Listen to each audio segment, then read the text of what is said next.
You're listening to a production of SportsLink Digital Radio. Auburn, Alabama, the loveliest city on the plains. It's a term first coined in 1770 by the poet Oliver Goldsmith in his work, The Deserted Village. Now, over 250 years later, the loveliness of this quaint southern town remains. But one glance at the night sky over Jordan-Hare Stadium, and you'll know this village is anything but deserted. 80,000 plus Tigers on the prowl for the annual kickoff on the Plains home opener. The target of their jeers, the Ball State Cardinals, hoping to stun the college football world and avoid the talons of War Eagle. It's Ball State football on SL Digital Radio. The Cardinals and the Tigers, Ball State and Auburn. And we welcome you into Jordan-Hare Stadium now. Sam Neiger, joined by Brayden, Carroll, BC. We are about a half hour from kickoff here in the loveliest city on the plains, and the atmosphere is already phenomenal. What a scene we've got from Auburn, Alabama. I mean, it's just incredible. You talk about the fact that about 70 minutes before kickoff, the student section was already jam-packed, basically packed out, other than the freshmen in the upper row. Such an incredible atmosphere. 88,000 fans with an attitude during a season where they really believe that Hugh Freeze has his guys together to be SEC contenders. And come on, man, it's the kickoff on the plains. These guys have been waiting and waiting and waiting for football to be back at Auburn. They just had a big win against Baylor. Jackson Arnold comes in for almost 300 all-purpose yards. And here come the Cardinals with just as much juice to play in front of such a fantastic venue. You know, there's a fine line between faith and football here. It really is a religion in Auburn, Alabama. And with that in mind, it's a heck of an atmosphere, like you said, for Ball State to come into. They played in front of a pretty rowdy atmosphere in Purdue for the opener last weekend. Didn't get the job done. Fell 31-0. The only team in FBS to not score a point in the opening weekend. BC, what were your overall thoughts from that Ball State game? Why did they not get it done against the Boilermakers? To me, it looked like defensively, everybody was just a step or two behind. Yep. When you go up against a quarterback like Kyle Kelly, who's not really a passing-heavy guy, and then you have to go up against Ryan Brown, who has the experience, who has the arm to get the job done, along with the receiver talent. I mean, Armand Branch was fantastic. Nitro Tuggle, Michael Jackson, the third for those Boilermakers. All of a sudden, you have to be right on time, and it just looked like everybody was out of step, out of place, not reading each other on the zones, not getting their guys in time on man coverage. And then when I look at things offensively, when it came down to third downs, this team really struggled. 4 of 13, 31% for a team that last year was second in the MAC in third down conversion percentage with almost 43%. And then 7.9 yards to gain on third down, under 4 yards gained on those third downs. That will just keep you behind the sticks the whole entire day. And this was a team that they started off struggling, 3 3-and-outs on their first 4 possessions alone. And from there, they just couldn't get the offense chugging. Yeah, call it play calling, call it play style, whatever you want, but a little bit of the burden for last week's performance has to fall on the field generally. The quarterback's the most important position on a football team. Kyle Kelly, he didn't have an awful day. 10 for 16, 87 yards, no touchdowns. He also carried the ball 22 times for 63 yards with a 12-yard long. It just seemed much like the rest of the team that he was just a hair behind where he was expected to be. What did you make of Kelly's performance as the field marshal for the Cardinals? What I really noticed is, and here's the thing, the reality about being a MAC school is that you're going to be outsized against a front seven like Purdue, and tonight against Auburn. And when Kyle Kelly was forced under pressure, these are unofficial stats, by the way. This is my count. He rolled out to throw 5 times, he scrambled 7 times, and was sacked 4 times at Purdue. What that tells me is that when he dropped into the pocket, he wasn't able to step up. He either felt the need to roll out and take it on the run, or the pressure just collapsed on him and he couldn't make a read in time. If he is able to keep his eyes upfield, he's got talented guys. He's got Keon Magwood, he's got Ty Robinson. He can make the throws when he's able to settle in.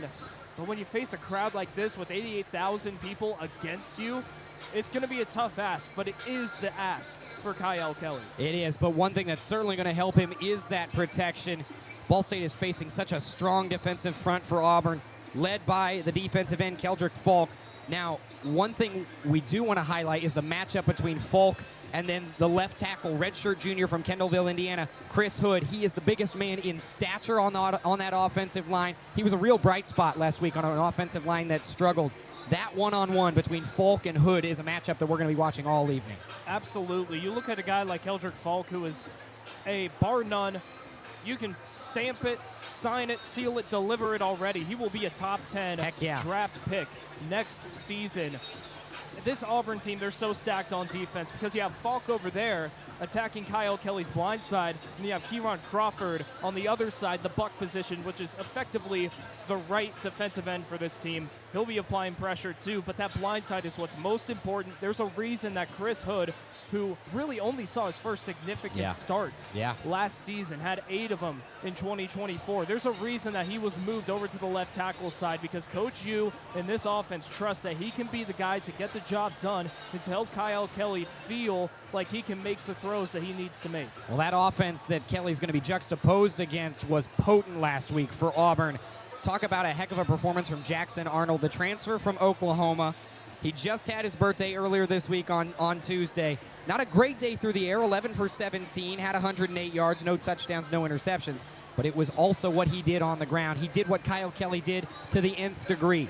16 carries, 137 yards, 2 touchdowns. What did you make of Jackson Arnold at the helm of that Auburn offense? What I made is that they had maybe the greatest offensive line that's come around to this Auburn school. You talk about 2 guys in Xavier Chaplin and Connor Liu, the center and the left tackle. Flip those and you have them respectively. They will both be top 15, 20 first-round picks next year. This is an offensive line that averages 326.6 pounds per guy on the starting 5, and because they were able to get the push on Baylor, Jackson Arnold basically left it between him and either a middle linebacker with a spy duty or a safety on the blitz. And both times that those situations came towards Jackson Arnold, his elusivity really showed. He was able to step into the pocket, make a cut to the gap, and then make fantastic juke moves on these linebackers and these safeties coming full speed at him, knowing he's going to scramble. And he almost got 300 all-purpose yards, 138-plus rushing yards against a Baylor team that a lot of people thought would be a top 25 team heading into this season. Jackson Arnold is a great, great athlete. He can throw the ball too, and that's going to be the ask today, because that's not what we saw against Baylor, but it's what Hugh Freeze is going to want to see from his young guy. And with adding on to that, a big note, your star running back, Damari Alston, one of the few seniors on this team that are going to see significant action this season. He banged up his shoulder against Baylor. He gave it the honest try. He stayed in that game, had himself a solid day, 84 yards on 16 carries with a touchdown. But Hugh Freeze said earlier this week, more than likely you're not going to see Damari Alston. So this is going to have to be a more pass-heavy attack for the Tigers when it's not Jackson Arnold running with his feet. How do you think that impacts what the offense wants to do for the Tigers? Well, for Hugh Freeze, he has a really good running back group that he has full faith in to get the job done without their guy Alston. I mean, it's tough for Alston because he was a backup his entire career behind Jarquez Hunter, an all-SEC first-teamer last year playing for the Rams now. So he really wanted to be able to get out there early in the year and get some action. He had 16 rushes, 84 yards at Baylor, but I don't think that this offense is really concerned. One, because like we said before, Jackson Arnold can surely run the ball, but you also had Jeremiah Cobb, the junior from Montgomery, come into the action against Baylor as RB2. He had 16 rushes. He had 74 yards and 1 touchdown. And then we're also going to see a lot of the depth of this running back room. Some new faces that we haven't seen before this season. Darrell Robinson, who's usually RB3, a sophomore UConn transfer who played for a great UConn offense that won the Fenway Bowl last year in a program-defining season for Jim Mora. And then we'll also see Omar Mabson II, a 5'9" freshman who is an Auburn native, who Hugh Freeze is very, very high on, thinks that he can be the type of guy that people remember around Jordan-Hare forever. This is a running back crew, alongside the running QB and Jackson Arnold, that they're hurt. Their main guy's out, but they aren't concerned. There is a lot of depth in that running back room, a lot of depth in Auburn overall, and you can tell the Tigers are juiced to play in front of this home crowd. They are on their seats right now, but they will be on their feet here in just a couple of minutes. A beautiful night from Jordan-Hare Stadium. A little breeze whipping across the press box here. Old Glory flying in the north end zone. It is a beautiful Southern Saturday night for football, and we've got it all here for you on SL Digital Radio, presented by Victory Honda of Muncie. More of the Ball State football pregame show when we return. For the best stories, access, and coverage of Ball State sports, follow SportsLink on social media platforms Twitter, Facebook, Instagram, and Snapchat. Search @BSU SportsLink. Well, together, we're all in it together. And I said it in my press conference, it's not just the players, it's not just the coaches, it's the administration, it's the trainers, it's the strength staff, it's the alumni coming back, it's the people in the community supporting our program. Together to me is just moving as one cohesive unit. I feel like I could just go back to our conditioning, our workouts together. You're building a lifelong brotherhood with this team. When I hear that word, it fires me up because I feel like it explains, football in a sense. New episode of Together is out now. Victory Honda of Muncie. We're not just another car dealership, and here's why. We stand behind every car we sell and are dedicated to helping our customers save time and money. All our pre-owned cars undergo a rigorous 182-point inspection and come with a 90-day warranty to ensure that you're getting a Victory quality vehicle. Plus, you'll get 2 years of complimentary oil changes and tire rotations. We're part of a top 15 dealership group and have an enormous selection of vehicles with access to inventory at over 45 locations. You always get more for your trade and the best possible rates with us. We have an excellent relationship with hundreds of lenders. Our exclusive Car Doc maintenance and membership program will help you save hundreds of dollars in the process of maintaining your vehicle. Lastly, our state-of-the-art body shop and certified technicians perform high-quality repairs and paint work on most vehicle makes and models. Victory Honda of Muncie. We're not just another car dealership.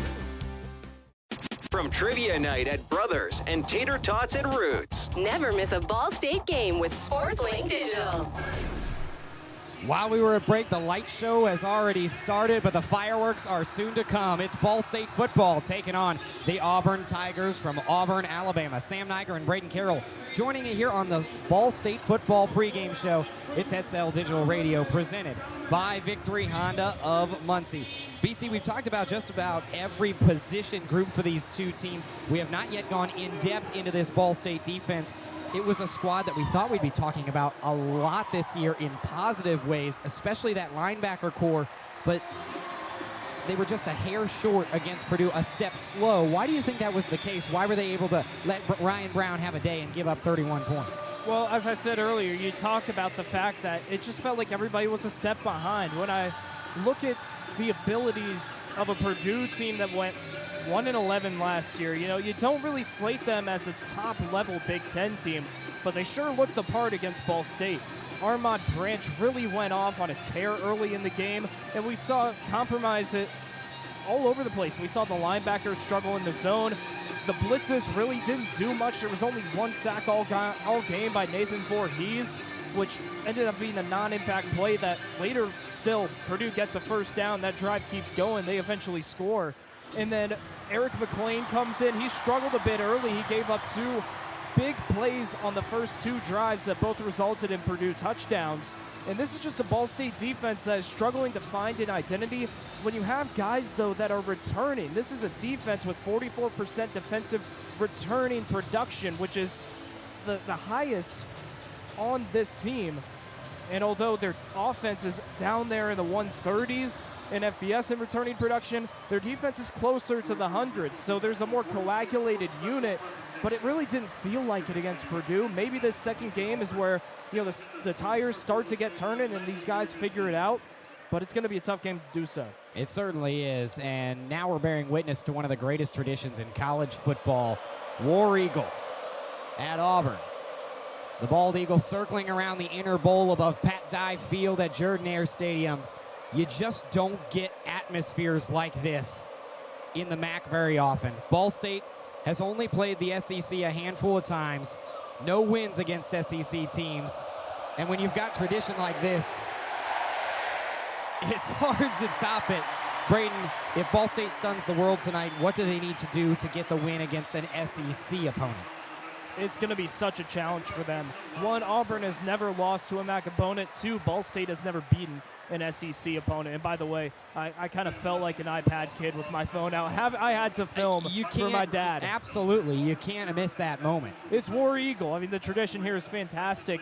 And Auburn's tradition of being able to win these games against Group of 5 opponents is so strong. You have to go back to New Mexico State when Diego Pavia was the quarterback in Hugh Freeze's first season that this Auburn team lost at home to a Group of 5 opponents.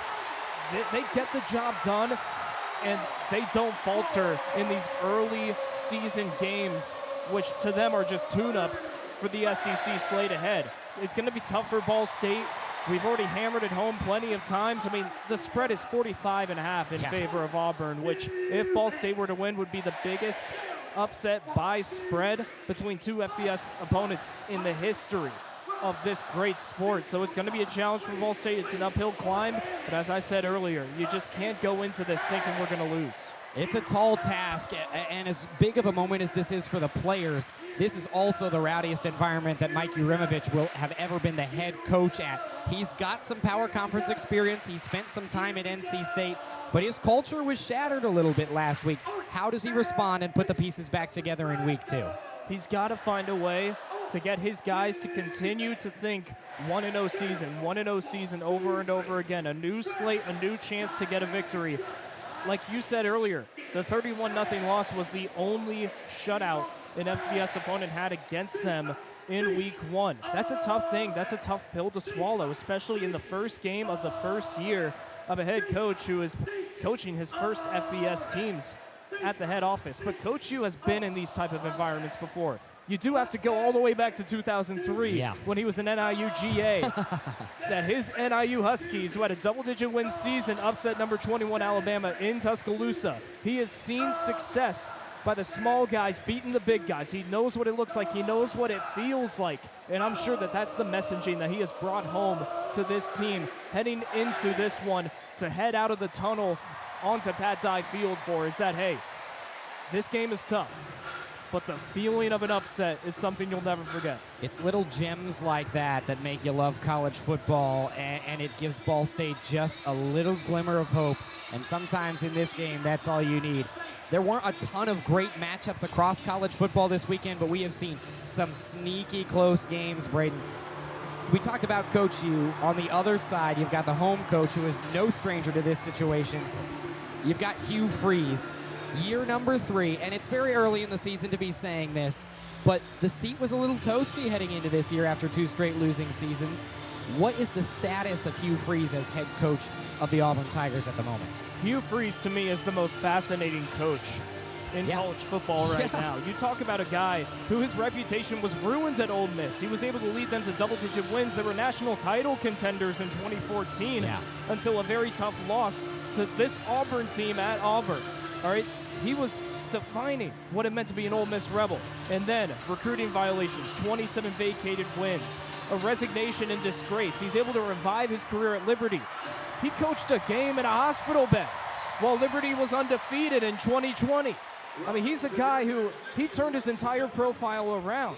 And then now he's here at Auburn. His first season, they're 6-7, losing at the Music City Bowl to Maryland. 2024, 5-7, but they ended the year strong.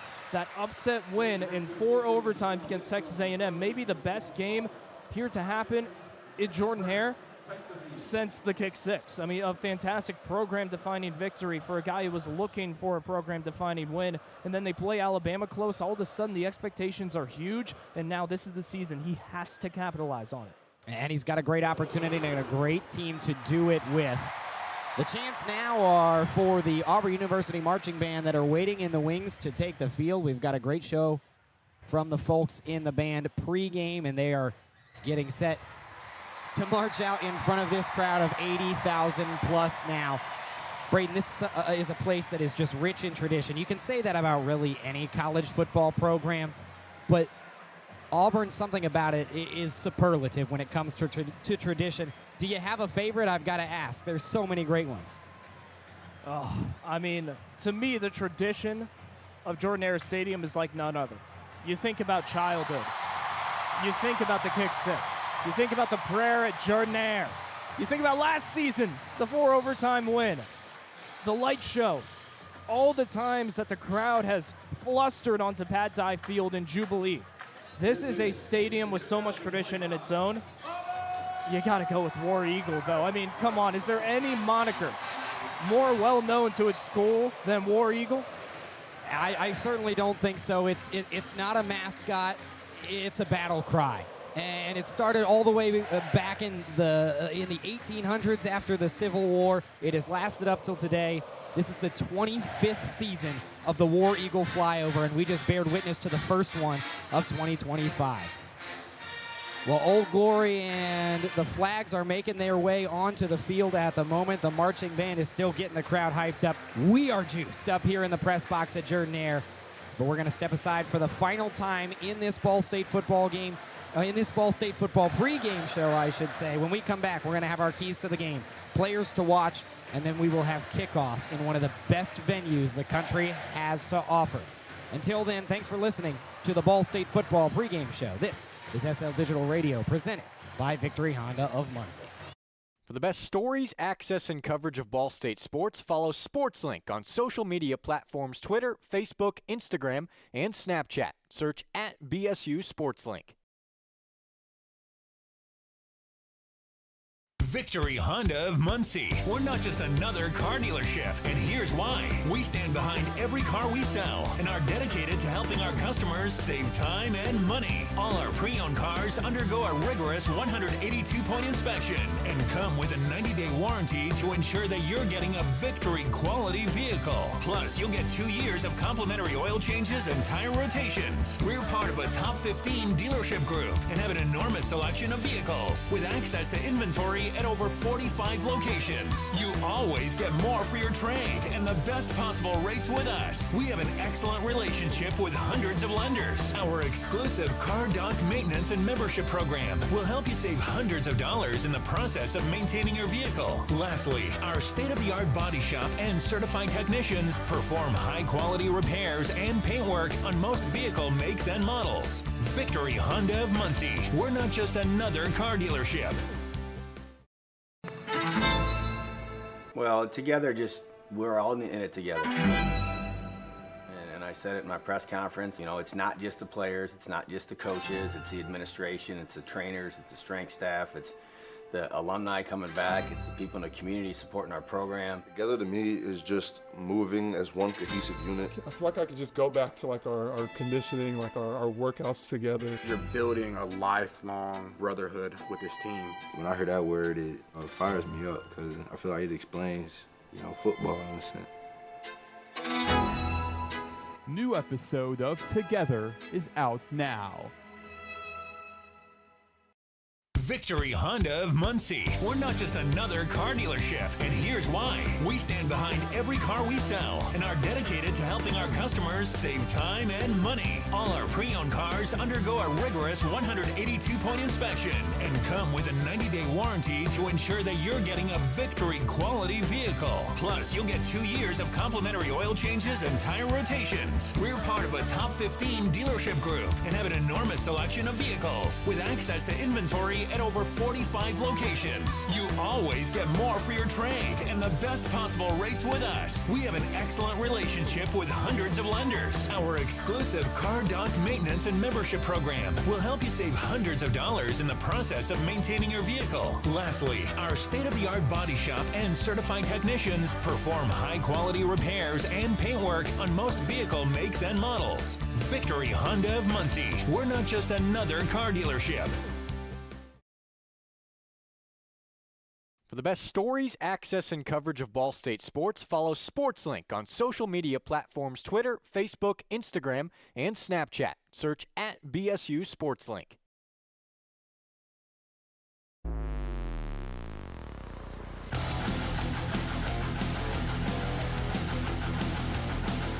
Hey Cardinal fans, this is Connor Onion, play-by-play broadcaster with Fox Sports, and I'm a proud SportsLink alum. You're listening to Ball State Sports Live with SL Digital. Chirp, chirp.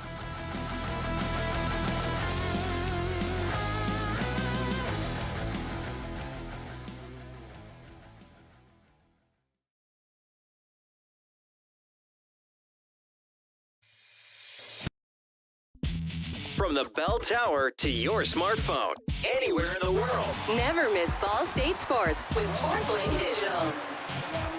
There is nothing quite like college football. Nothing quite like college football in the SEC. God Bless America, followed by the national anthem and a flyover of 4 attack helicopters. Brayden, it's hard not to get goosebumps when you're at a place like this and just sing along and watch it all. I mean, you just don't get this in the MAC. You just don't. It's SEC country. It's college football. This is the heart and soul of the game. It has been for 100 years now. Ever since Vanderbilt in 1914 knocked off the Ivy League schools and brought college football down to the South, all they've ever done is bleed, live, and die by the sword of college football, by the lives of people like Pat Dye, John Heisman, Nick Saban, Paul Bear, Brian Kirby Smart, and all the legends before and after. I mean, this is a game that means so, so much to the people of this great country and the people of this state. This is something else, Sam. I don't know what else to say. I'm just speechless. There are few words to articulate it, and in a profession where we hope to one day get paid to talk for a living, it is hard to put this atmosphere into words. But we're going to get to. We're going to have the opportunity to present you 3.5 hours of football from Auburn, Alabama. It's the Cardinals of Ball State against the Tigers of Auburn, receiving votes. They're the 27th ranked team technically in the AP polls. Brayden, if Ball State wants to get the upset, they're going to need to rely on their star guys. Who is the player to watch on the offensive side of the ball for Ball State this evening? Well, I'll defer to the press conference earlier this week where Quay Ashley said that he wants to be the type of guy to make the big plays when his team needs it. A great running back, hailing from Kennesaw State, a transfer who ran the triple option. You and I both want to see the triple option a whole lot with this team because they are built for it. And then not only his ability to run as a running back, but the guy was a fantastic kickoff returner for the Owls last year. 2 kickoff return touchdowns, first team All-Conference USA at that position. And when you play in a game where you need an upset, nothing can fire the guys up more than a special teams touchdown. Quay Ashley has the speed, has the ability in space to turn things around with one play. And then on the defensive side for Ball State, a tall task when you're facing Jackson Arnold and company. Who do you look to for Ball State on the defensive side? You have to find a way to put pressure on him with this front 7. I'm looking to the combo. Darren Conley on the line, who wasn't really that loud in the game against Auburn. Didn't put up many stats, many tackles, but he was a preseason All-MAC recipient heading into this year. And then I look to the linebacker, Joey Stemler, another preseason All-MAC, led the team in tackles with 5 at Purdue. He needs to be able to apply pressure, and when he is the man to spy on Arnold, he has to get him. Well, speaking of Jackson Arnold and that Auburn offense, is Arnold the guy you go to as the key player to watch, or are you looking somewhere else on the offensive side? Well, Arnold immediately jumps off of your screen, or in this case, your waves, as the type of guy who leads his team into battle. And that's exactly what he is. That's what he did against Baylor. That's what he's going to do today. So you got to think, who else is a key contributor to this team? Who helps Arnold get the job done? Look no further to his blind side left tackle, Xavier Chaplin, who's going to make a heck of a lot of money in the NFL doing his job. That's why they give guys like Laramie Tunsil all the money in the world to be a blindside blocker. He does the job so well for Jackson Arnold. There's a reason he feels so calm, comfy in the backfield, as he has a guy like Chaplin, 6'7", 348, protecting him at all times. And then on the defensive side for Auburn, this is a team that gave Baylor fits. Who's one guy that's going to want to get after Kyle Kelly? Well, I look at Keldrick Falk immediately. All right, the Athletics put him on their freaks list for 2025. What is a freak? Speaks for itself when you watch the tape on this kid. All he does is apply pressure. He's like a thumb to a bruise. All right, he is brutal out there. And then I'm also looking towards Kayan Lee, the cornerback on this team. Started last season with 32 tackles, 2 interceptions. He played in every game as a true freshman his first year, and he wants to make some noise in the SEC this year. Auburn has taken the field. You hear the screams inside Jordan-Hare Stadium. Ball State emerges from the north tunnel quietly, so as to avoid the boos. Auburn is on the sideline closer to us. Ball State is on the farther side, the east side. Players hit a knee and say some prayers prior to this game in both end zones. The band is playing. The fans are screaming. Football does not get much better than this. And what a beautiful uniform matchup we've got tonight as well. Auburn in their traditional garb. They've got those beautiful navy blue jerseys with the white pants and the orange stripe going down the side. In terms of the helmets, those white helmets with the orange and blue stripes and that orange and blue AU on the side. As for Ball State, they're in the visiting whites. They've got white jerseys with black numerals outlined in red trim, and then the all-black pants with white helmets. Logo on the right side, number on the left side. Both teams send their captains out for the coin toss. The lights have turned orange. The sun will be setting in about 20 minutes. And then Jordan-Hare will become unlike any other place in college football, Brayden. The energy is unreal here. This is the 16th sellout in a row at Jordan-Hare. They are one sellout away from tying the all-time school record, which they were able to get during that run with Gus Malzahn in the early 2010s, where they go to the 2013 BCS National Championship. The great story, one of the greatest stories in the history of college football, that team. And they're trying to build their own story here with Hugh Freeze.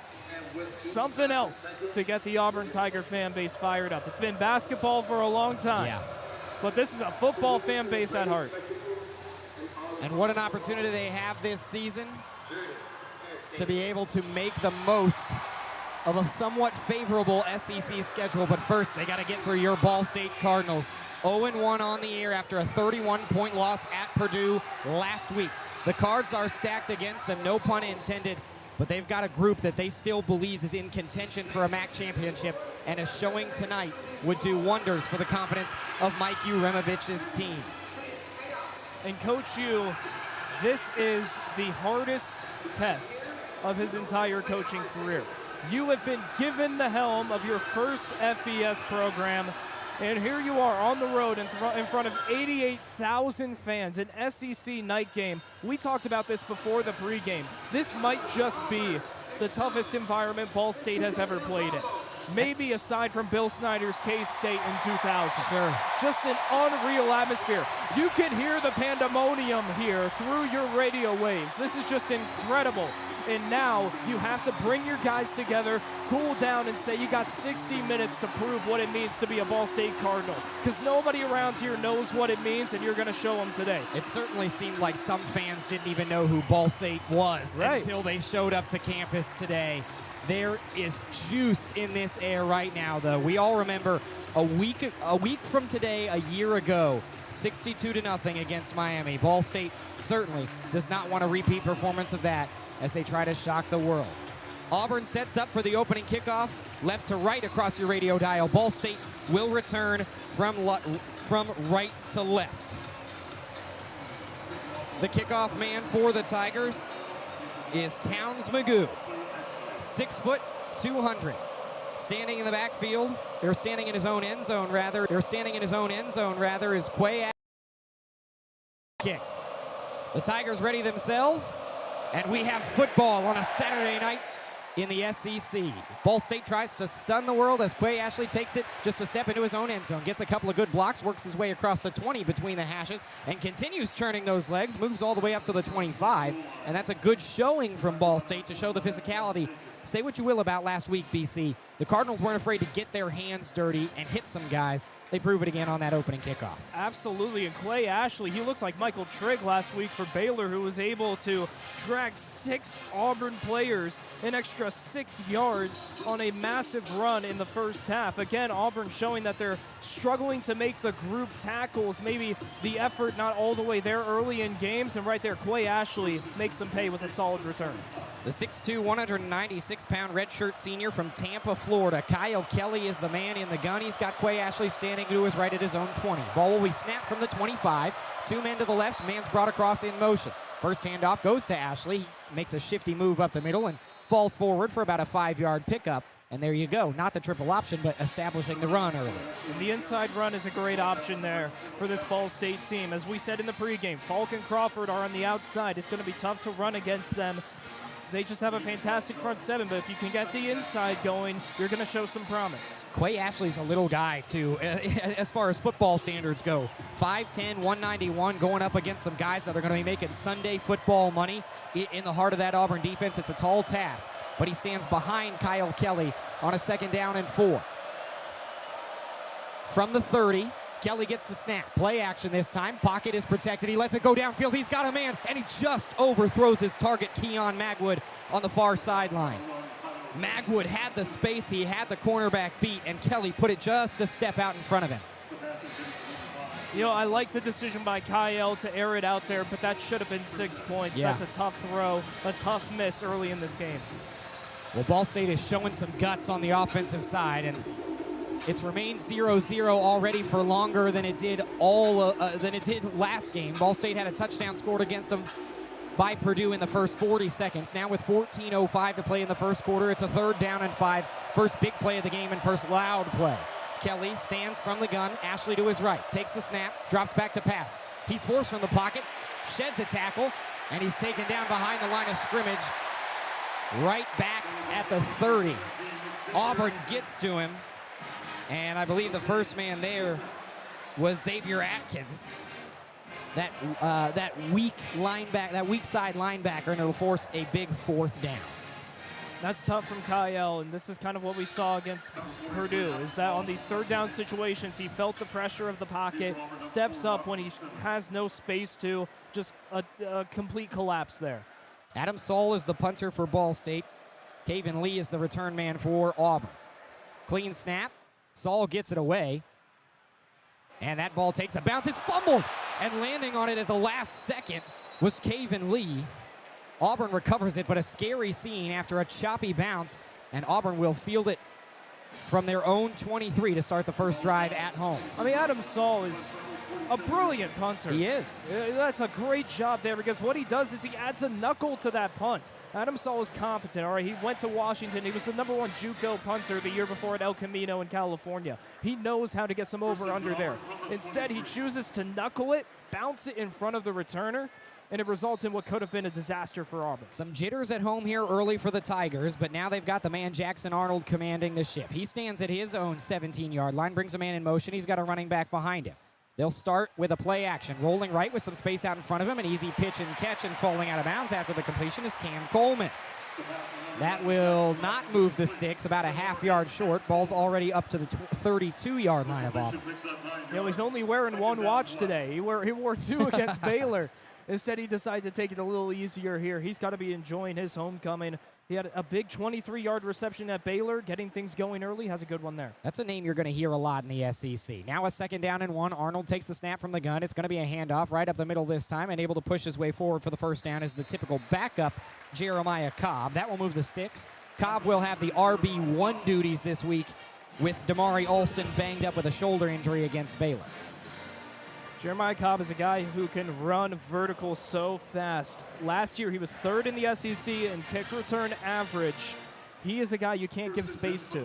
0-0 here in the first quarter, 12:20 to play in that first. Arnold takes the snap from the gun. He's got 3 men out to his right. Plenty of time, and he's looking Coleman's way again. Coleman high points it, but he doesn't get a foot down in bounds. Good coverage and a nice closeout by Jack Beebe. Excuse me, that's not Jack Beebe. Will Yates, the cornerback, delivered the pressure. And Joey Stemler did a great job of coming to Jackson Arnold's front side with a heavy outside blitz. Forced Arnold to rethink that throw and have to air it over Stemler, results in the incompletion. Some pre-snap motion has 3 men out to Arnold's right, 1 way out to the left, 1 running back in the backfield. He stands in the shotgun at his own 28-yard line. Ball will be snapped from the 34. Play clock getting low. Arnold takes the snap, drops back to pass, looks to the left again. It's caught. And fighting for that first down, but coming up just about a yard short. And that was not Coleman that time. It was Horatio Fields on the far side, and it's now 3rd down and short. That was Wilson Yates on coverage there. And this is what we talked about with the secondary for Ball State. They seem to just be a step behind right there. He doesn't read the hook route in time and gives Gates enough space. Now a 3rd down and 1 from the 43. Arnold has a man in the backfield with him. And they'll give it again to Cobb. Cobb has the first down easily, tripped up, still in Auburn territory up at the 47-yard line, but the sticks continue to move for the Tigers. First down. You know, those third and shorts are going to be difficult against an Auburn team that has the QB power decision as well as the ability to just give it to Cobb and push for a first down. Now with 11:14 to play in the first quarter, still 0-0. Auburn starting to drive as they approach Ball State territory. Play action. Arnold steps up, hit as he throws. He's sacked. He never let go of the ball. Great pressure up the gut for the Cardinals. It was Drew Hughes, the nose tackle, who makes his presence felt. Wow, and his man is Connor Liu. They're going up against each other, and he just blows right through that offensive line of Auburn. Fantastic work by the kid. Great swim move to get inside, and by the time Arnold looks up and scans the field, there's no time. And Liu is a big fella at that center position, 6'3", 303. That does make him the lightest man on that front line for Auburn, crazy as that sounds. Now we're looking at a 2nd down and 17. 2 men out to the left of Arnold. He stands inside his own 35. From the shotgun, sends a man in motion out of the backfield. He drops back to pass. Here's a blitz. Pass is completed on a quick check down, and getting back to the original line of scrimmage for Auburn is Malcolm Simmons. It's going to be 3rd down and long, and Ball State has put Auburn in a precarious situation here early in the first quarter. Yeah, this is interesting for the Tigers. Honestly, you're in a 4th down scenario if you can gain 8, maybe 9 yards on this play, so just a check down here could be enough for Jackson Arnold. 3rd down and 12. Arnold stands in the gun. He's got Cobb to his left. 1 man out to his right. 3 receivers out to the left. Ball State shows a little pressure again. Arnold takes the snap. Cardinals delay rush 6, and they get to Arnold again. Ball pops out. Who's got it? It's a scrum in the middle of the field. Joey Stemler was there first. No ruling yet. Cards hype on the far sideline. They think they have it. Officials still trying to get to the bottom of the pile. I have no idea what that hand signal means. It was a 4th down hand signal. It looked like he was pinching the air. It is Auburn football, but how about that play from Joey Stemler to get to Arnold? 2 sacks in 3 plays. We saw Voorhees and Wing bring in the first contact, and then Joey Stemler comes crashing in, goes diving for the ball as well. I thought he might have had the recovery. Just an unfortunate event. They could have had a great scenario on offense. Either way, big 4th down stop. Auburn on to punt. Back deep for the Cardinals is Eric Weatherly. He stands at his own 20. Fair catches it. No muff this time, and he hauls it in at the 19-yard line, where we will see Ball State take over when we come back. 0-0 through the first 6 minutes of football. Cardinals hanging around longer than they did against Purdue. It's Auburn and Ball State. This is Ball State SportsLink Digital Radio presented by Victory Honda of Muncie. Well, together, we're all in it together. And I said it in my press conference, you know, it's not just the players, it's not just the coaches, it's the administration, it's the trainers, it's the strength staff, it's the alumni coming back, it's the people in the community supporting our program. Together to me is just moving as one cohesive unit. I feel like I could just go back to like our conditioning, like our workouts together. You're building a lifelong brotherhood with this team. When I hear that word, it fires me up because I feel like it explains, football in a sense. New episode of Together is out now.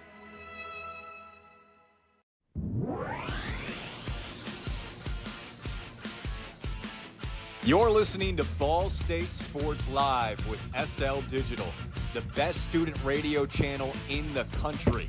This is Jack Kaiser. I broadcast for Big Ten Network, and I'm a proud SportsLink alum. Chirp, chirp.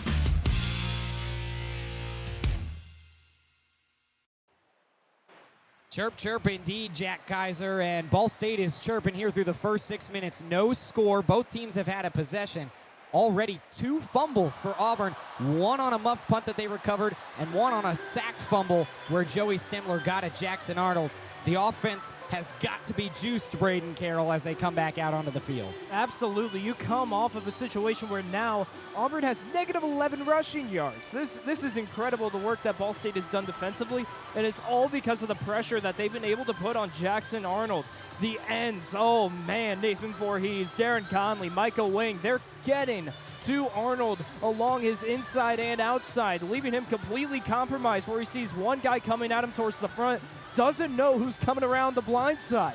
And that's what's been able to create pressure. Nathan Voorhees looked great against Purdue. He's doing the same thing here against Auburn, which is just phenomenal against an offensive line like the Tigers have. So now you bring the juice, you bring the energy to the offense, and you got to think, the vocal leader that Kyle Kelly is, he wants to capitalize on that situation. They have a shorter field than they would have otherwise if those 2 sacks hadn't come in. So they're looking at a great spot. Oh, it is a toasty, muggy 90 degrees, and both offenses have been mired down so far in the thickness of the air. And things are just a tad bit tense here at Jordan-Hare. We got an opportunity to get kind of involved in the culture here at Auburn over the past couple of days. Made the 10-hour drive yesterday. This place is juiced for its football right now, and as much as Ball State's culture was rattled last week, it's a little tense inside Jordan-Hare at the moment. Now with 8:59 to go here in the first quarter, Ball State will start with the ball on their own 20. The right hash is where it is spotted. Kyle Kelly's in the backfield, joined by Quay Ashley directly behind him. 2 men out to Kyle's left as he brings a man in motion. Kelly takes the snap, gives it immediately to Ashley, and he's not as successful this time. He'll be dropped for a 1-yard loss. And the first man there for Auburn was Xavier Adkins. That's the second tackle he's made today. And what can you say about Auburn's front seven other than they're going to get to you? All right, I like the decision to do another inside run. What I don't like is that it's on 1st and 10 again. So this is an Auburn team that's going to put pressure on you, because if you do go with the same exact play call as you did on the last drive, they're going to make you pay, and that's what happened there. Ball State will pay for it with a 2nd and 11. 3 men out to Kelly's left, out to his right, 2 out to his left. Nobody in the backfield. Auburn brings pressure, and he just has to let it fly. A risky pass toward the SEC logo. Auburn wants intentional grounding, but there was a receiver in the area. Tigers brought the heat to force a 3rd and long. Yeah, receiver in the range Kyle was throwing towards, and that appeared to be tipped as well in the air. That might have been Xavier Atkins again getting in there. That's who they're showing on the Jumbotron, so I think the people working the Auburn board agree with me. Xavier Atkins, what a start he's had. Atkins, the transfer from LSU, where he had just 3 tackles a season ago, 6 foot 210. He is an athlete. Now there's a 3rd and 11 for Ball State. Ashley's in the backfield with Kyle Kelly. 3 men out to his left. He takes the snap. Good protection. Lets it go over the middle. It's caught. 1st down, Cardinals. And just like that, the pressure is off. Ty Robinson has his first reception of the game, his 3rd reception on the year, and that will go down as his longest catch thus far. Against a guy like Kayan Lee, who I said would be an impact player today, that's impressive work from Ty Robinson. He's able to get shifty and cut into the inside while Kayan Lee is backing up, anticipating potentially a go route there. So great decision by Robinson, knowing where the sticks are, just enough for the 1st down. Now the ball spotted at the 35. Clock rolls with 7:41 to play here in the first quarter. Still no score. Ashley in the backfield with Kelly. Ashley gets the call on 1st down, and he does get back to the line of scrimmage. Call it a half-yard gain. He's up to the 36-yard line, and it will be 2nd down and 9. Another inside run on 1st down. Now, it was effective the first play of the game, but I don't know how many more times you keep going to this. All right, when you're deep on 2nd downs, you put a lot of pressure on Kyle Kelly to either make a short throw or run it himself. And you don't want to put Kyle under that situation where he already feels pressured when it's not even 3rd down yet. And on the last 2nd long, Auburn brought the house from the edge, and it nearly caused a disastrous play. We'll see what they bring this time. Kelly has trips out to the left with Quay Ashley in the backfield with him. 2nd down and 9 at Ball State's 36-yard line, and a flag comes in. It's going to be a false start, or a delay of game, rather, against Ball State, and Jordan-Hare did its job. Our head official tonight is Matt Leffler. Hopefully we don't hear from him too much. We want to keep it a clean game, but he has his first moment on the mic. That's the type of mental lapse that's just part of playing at Jordan-Hare. It's so loud here, so incredibly loud. Kyle Kelly just needs to settle down, look for something here. 2nd and 14 now. Kelly takes the snap cleanly, gives it away to Ashley, who has to shed a couple of tacklers just to get back to the line of scrimmage on the outside run, and he gains maybe a yard. It's going to be 3rd down and 14. Well, that's 4 rushes for 6 yards for Clay Ashley. Not as effective since that first run that he had. I like going outside on that run, but on a 2nd and long, you're kind of forced to throw the ball there in order to give any type of cushion for Kyle on 3rd. The Auburn Tiger faithful get rowdy again. 3rd down and 14. 2 out to the left of Kelly, 1 to the right. Ashley in the backfield with him. Kelly will take it from the gun, from his own 29-yard line. The house is brought. Kelly stays on his feet for a second, but is taken down. The first man there was DeMarcus Riddick. He won't get the sack, but the SEC all-freshman team member from a year ago blitzed way up the middle. Full speed ahead. That's what they love to do with the Sam linebacker. When he's coming on that strong side, he is essentially the extra padding for that front 7 to just crash right through when everybody else is squatted up on the defensive line. He had a clear route to Kyle. 4th and a mile for Ball State as they send out Saul to punt. Back deep again is Malcolm Simmons. Clean fielding of the snap, not as far of a punt this time. It bounces on the 50-yard line on the left side of the field and trickles out on the Auburn 46. So good field position coming up for the Tigers inside 5 minutes to play in the first quarter. Still no score. We're going to step aside here on SL Digital Radio, presented by Victory Honda of Muncie. For the best stories, access, and coverage of Ball State sports, follow SportsLink on social media platforms Twitter, Facebook, Instagram, and Snapchat. Search @BSU SportsLink. Well, together, we're all in it together. And I said it in my press conference, it's not just the players, it's not just the coaches, it's the administration, it's the trainers, it's the strength staff, it's the alumni coming back, it's the people in the community supporting our program. Together to me is just moving as one cohesive unit. I feel like I could just go back to like our conditioning, like our workouts together. You're building a lifelong brotherhood with this team. When I hear that word, it fires me up because I feel like it explains, football in a sense.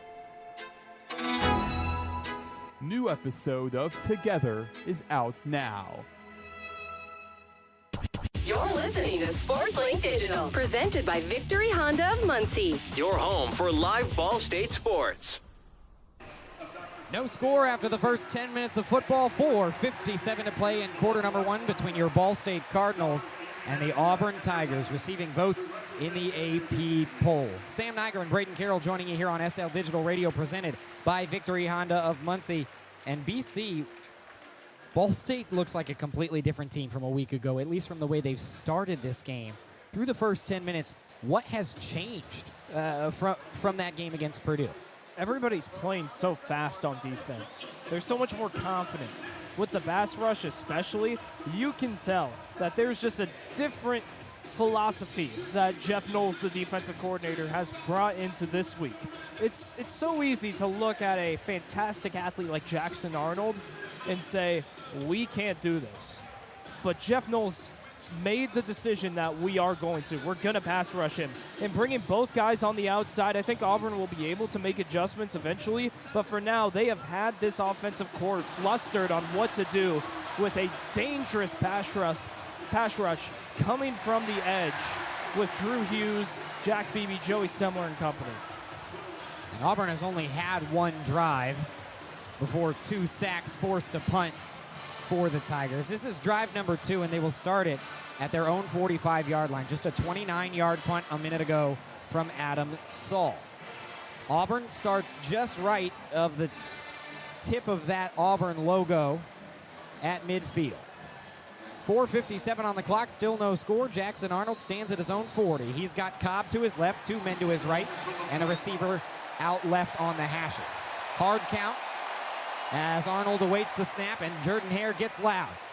A shovel pass on the sweep And out to the left towards the sticks and able to maybe tiptoe towards that line to gain and move the chains. That was Eric Singleton for Auburn. And you want to know why Jordan-Hare just got loud? They showed on the video board that South Florida scored a game-winning field goal to upset Florida. It has been one of those days in college football where the matchups don't jump off the page at you, but we've got great football regardless, and they love to see a fellow SEC team fall. Now it's 2nd and 1 as Singleton was just a yard short. Arnold stands in the gun. He's going to give the handoff to Cobb. Cobb bounces up a hole up the middle. He's to the 30, to the 25, dodges a tackle, to the end zone. Cobb, what a run! Touchdown, Auburn. And there's that breakaway speed we talked about with Jeremiah Cobb. There's a reason he was such an effective kick returner for the Tigers last season, because when he finds the space, the gap in the defense, it's a show. It's try and catch me. And that's exactly what that looked like. Jeremiah Cobb with 2 defenders coming to his outside as he's crossing into the red zone, somehow outruns everybody. It was like a bullet hole in the middle of that Ball State defense, and Jeremiah Cobb makes him pay. Now Alex McPherson steps on to kick the extra point. The holder is Hudson Calk, and the long snapper is Hudson Calk, and the long snapper is Reed Hughes. And good, and the brother of Evan McPherson of the Cincinnati Bengals has his name on the score sheet. 7-0 Auburn, just like that, with 4:15 to play. And as much momentum as Ball State perhaps had heading into that drive, that has now slipped away, BC. What does the offense got to do in response? Well, you got to have a big play. What we saw during these first few drives from Ball State is that one attempt at a big play between Kyle Kelly and Keon Magwood. But outside of that, we just haven't seen much, all right? We've seen a lot of inside runs, and we've seen the pressure of Auburn take over on 3rd down. Now, for Ball State's defense, when they come back on the field, you can't let that happen again, because this is the type of adjustment that Hugh Freeze and this offensive coordinating company can do.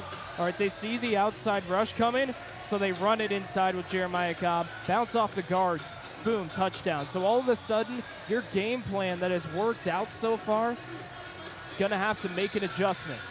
But you need some cushion from your offense to give the defense the confidence to go out there and switch it up. Well, that offense only has 15 yards for Ball State right now. We'll see what they have dialed up. What does Mike Yurimovich have in his back pocket when we return on SL Digital Radio, presented by Victory Honda of Muncie.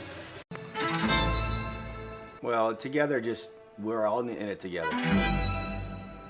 And I said it in my press conference, it's not just the players, it's not just the coaches, it's the administration, it's the trainers, it's the strength staff, it's the alumni coming back, it's the people in the community supporting our program. Together to me is just moving as one cohesive unit. I feel like I could just go back to like our conditioning, like our workouts together. You're building a lifelong brotherhood with this team. When I hear that word, it fires me up because I feel like it explains, football in a sense. New episode of Together is out now. SportsLink is the official production partner of Ball State Athletics. All the chirp you can handle. Johnny Broom, former Auburn basketball superstar, is in attendance. He's got Jordan-Hare on their feet, almost as loud as they were for that touchdown a moment ago on a breakaway run up the middle from Jeremiah Cobb. The Tigers lead your Ball State Cardinals 7-0 with 4:15 to play here in quarter number 1. Cardinals still moving right to left across your radio dial. Auburn moving left to right, and that's where they will kick from. Quay Ashley, with his heels in the end zone, stands on the south side of Jordan-Hare Stadium on Pat Dye Field as Auburn prepares to kick it away. Officially still in a TV break for the next few seconds, and then we will be back to football, where Ball State will try to respond. Their leader in Kyle Kelly just 1 for 3 at the moment with 16 yards, a QBR of 78.1 here through the first 10-plus minutes. His QBR last week, 76.8, compared to Jackson Arnold, who had a QBR well over 8.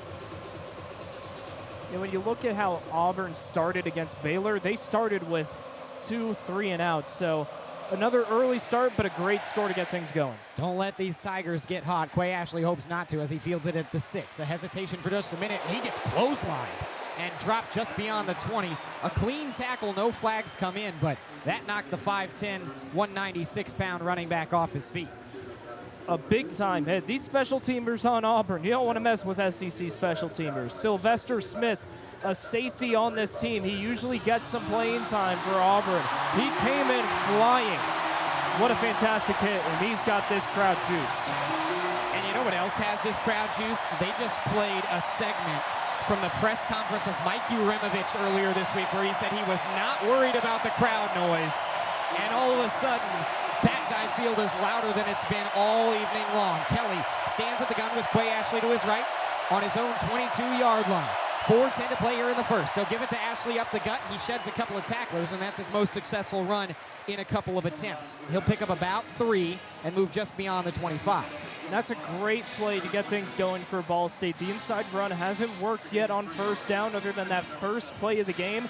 Now you finally get some positive yards, make it a 2nd and medium. Ashley wants to be that go-to guy, not obviously just in the running backs room, but through the whole offense, and he's gotten his number called on first down. Now it's 2nd down and 6. Kelly stands in the gun, 2 men to both sides with Ashley in the backfield. Auburn not showing any pressure as he motions Ashley away, then throws a screen. But what a hit! Read all the way by the Tigers. And the first man there was Bryce Deans. What a hit. It's a pick play between Sylvester Smith is the one who got there first, actually. Had that jersey rolled up, couldn't get a number on it, but it's a 3rd down and long. Again, I mean, just a brutal hit. But that's a designed pick play that just failed miserably. Those pick plays, they've been very common in college football as of late, but they're readable now. When you see the 2 wide receivers stacked up on that side, it's easy to tell. Great read. 3rd and 12, student section breathing down his neck. Kyle Kelly from the shotgun. He hands it to Quay Ashley, who bounces out to his right. He's got a tackler to beat. He does beat him, but he's tripped up by the shoestrings. Doesn't get back to the original line of scrimmage, and it's going to be 4th down and long. Now this is starting to feel like the Jordan-Hare Mike Uremovich perhaps should be scared of. Yeah, you know, it's tough to make that type of comment because in the SEC, they don't forget what you say. No. And that was a tough spot for Quay Ashley to be. I mean, there was really nothing else to do but run. You don't want to have a turnover happen. You got to trust Adam Saul. Just to had a 29-yard punt, you got to believe he'll have a better one here. Saul stands at his own 5-yard line with Simmons on the Auburn 46. 2:05 is the number on the clock when the ball is snapped. Another short punt, fielded at the 49, and tackled right on the logo is Simmons. Auburn will have their best field position of the day so far, just barely in their own territory. Well, that was a 30-yard punt. Adam Saul struggling in this atmosphere. It's hard to keep yourself cool and confident. I mean, this place is loud. Let's give them credit. The student section that pretty much filtered in about 2 hours before kickoff to get the best seats. As soon as Ball State's special teams took the field to start warming up with some kicks, they were already hounding them. So they've been out for a few hours. They're rowdy. They're ready to go. Tigers try to add to their lead of 7-0 with 1:55 to play here in quarter number 1. Arnold takes the snap from the shotgun at his own 45. Drops back to pass. Decent protection. Looks right. Throws right. Has a man. Soft coverage and able to fight towards that first down marker is Horatio Fields. 6'2", 201 pounds, but he moves quickly. Going on that out route as a slot receiver in that position. Just a great route ran, able to catch the defense off guard. Jodrick Lewis lost him in coverage, and that's a decent gain to make it so manageable now. 90 seconds left in the first quarter. 3 men out to Arnold's left. Play action. He's got great protection. All day to throw, and he finds a man over the middle. Caught inside the hashes and moving the sticks inside the 30. That's Cam Coleman. One watch this week, but he's already putting together a heck of an evening. No pressure on Jackson Arnold. He had about 4 seconds to just sit in the pocket and read the field. And with a guy who, coming out of high school, the Gatorade National Player of the Year, who's had experience against top-level defenses, you can't give him that much time. Arnold looks great through the air. He did it with his feet last week, but it's been throwing the ball for the Oklahoma transfer. Now he takes the snap, play action again. He's got a man wide open, streaking toward the end zone. He's got him. Touchdown. Eric Singleton out of the slot adds to the Auburn lead. Wow, I was just completely lost in coverage. DJ Fields was the safety to that side, and just an utter miscommunication between the safety playing zone, playing that deep zone, and the man coverage of the cornerbacks. He was left wide open. And after the hot start for Ball State, at least defensively, Auburn has struck on 2 drives in a row as McPherson tacks on the extra point. 14-0 Auburn with 44 seconds to play here in the first quarter. First passing touchdown as an Auburn Tiger for Jackson Arnold. And suddenly, Ball State is in a very different situation, Brayden, than they found themselves in just 5 minutes ago. Right, and we knew that Auburn's offense was going to get going. It couldn't last long. This is just a team that makes great adjustments. Hugh Freeze is the type of head coach to know what to do when his team is against the sticks.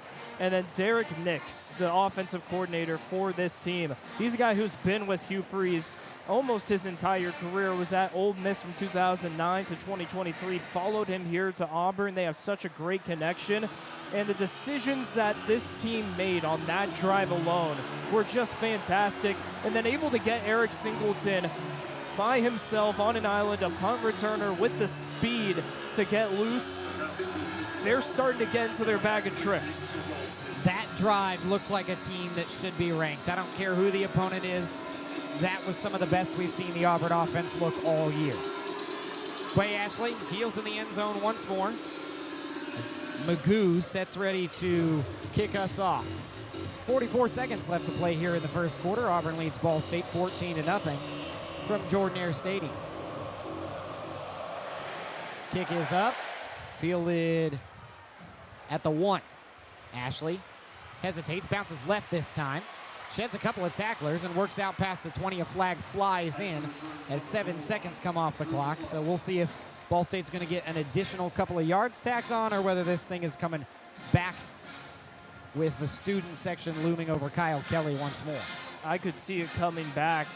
From my vantage point, there might have been a lock in the back or a clipping somewhere there because it didn't look like there was anything illegal about that hit on Quay Ashley to bring him down.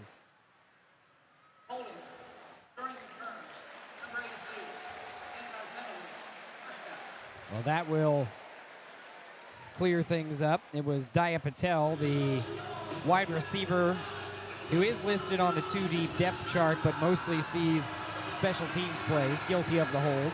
Now Ball State sets up shop at their own 17-yard line with 37 seconds to play here in this first quarter.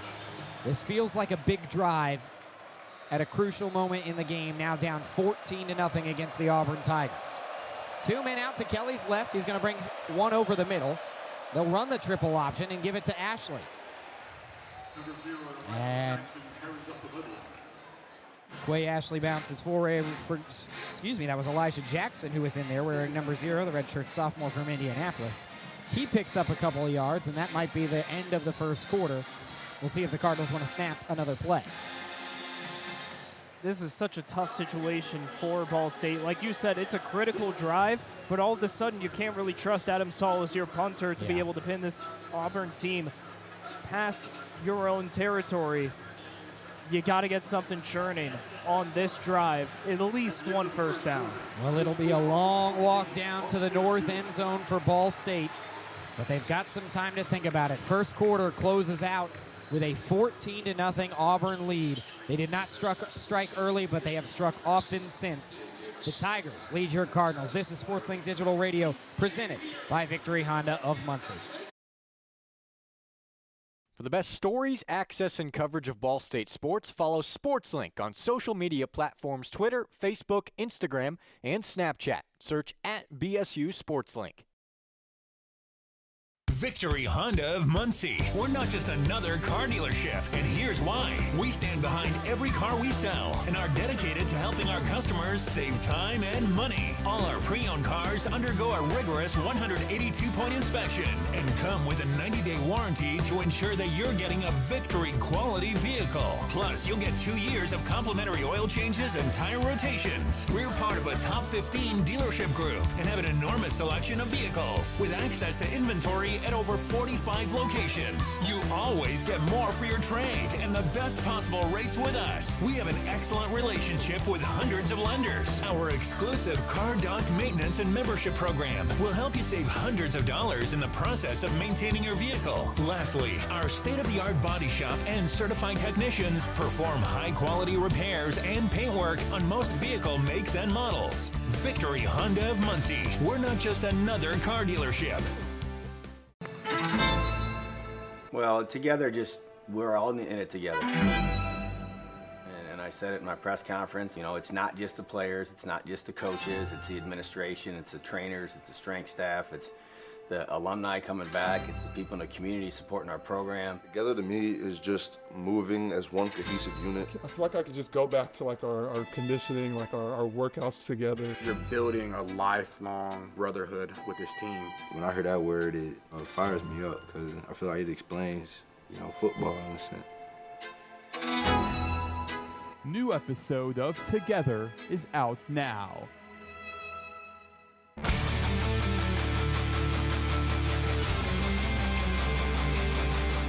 You're listening to Ball State Sports Live with SL Digital. This is Hadassah Harris with CBS's WLFI 18, a proud SportsLink alum. Chirp, chirp. 14-0 at the end of the first quarter as Ball State trails the Auburn Tigers here on SportsLink Digital Radio, presented by Victory Honda of Muncie. Sam Neiger and Brayden Carroll joining you here again. 14-0 is our score in favor of Auburn.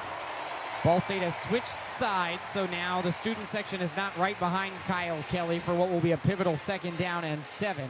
But after 15 minutes of football, it's all Auburn, BC. It really is, and it looked like for the first 5 minutes, this was a Ball State defense that had the step on Auburn. They were applying the pressure to the outside. Everybody was able to stay home, but then all of a sudden the pressure leaves a bit.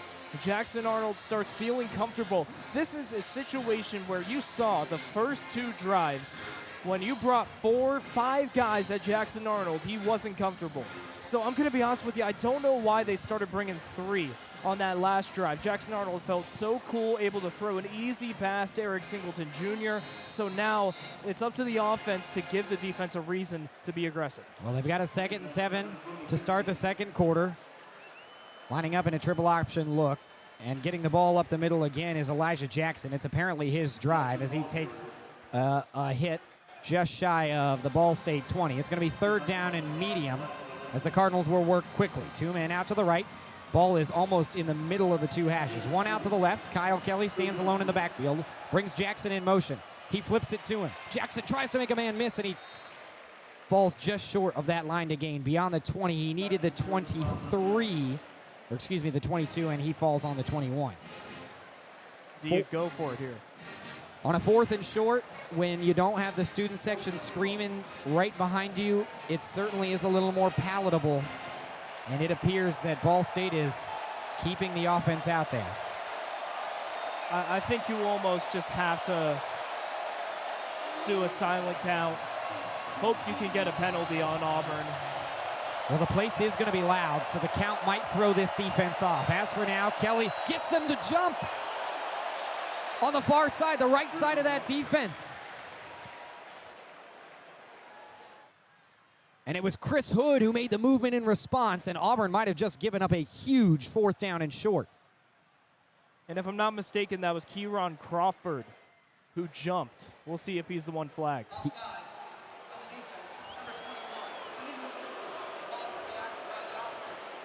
Number 21 on the defensive side is the safety Anquan Fegans, the freshman. I believe they meant Kieron Crawford because number 21 was not on the field.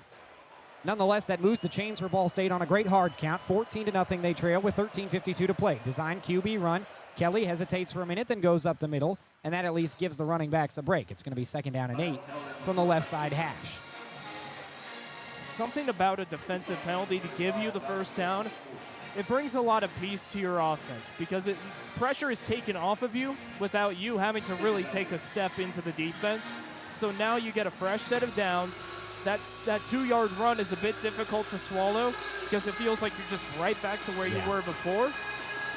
I'm expecting a pass play here, maybe a play action to catch Auburn off guard and try and get a first down all on this one alone. It does feel like there's big play opportunity here, and Ball State will send 2 men out to the right. Keon Magwood lines up at the left.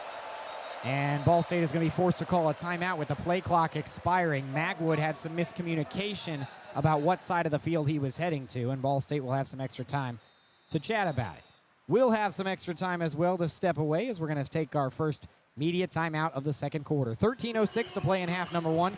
Ball State trails Auburn 14-0. This is SL Digital Radio, presented by Victory Honda of Muncie. Well, together, we're all in it together.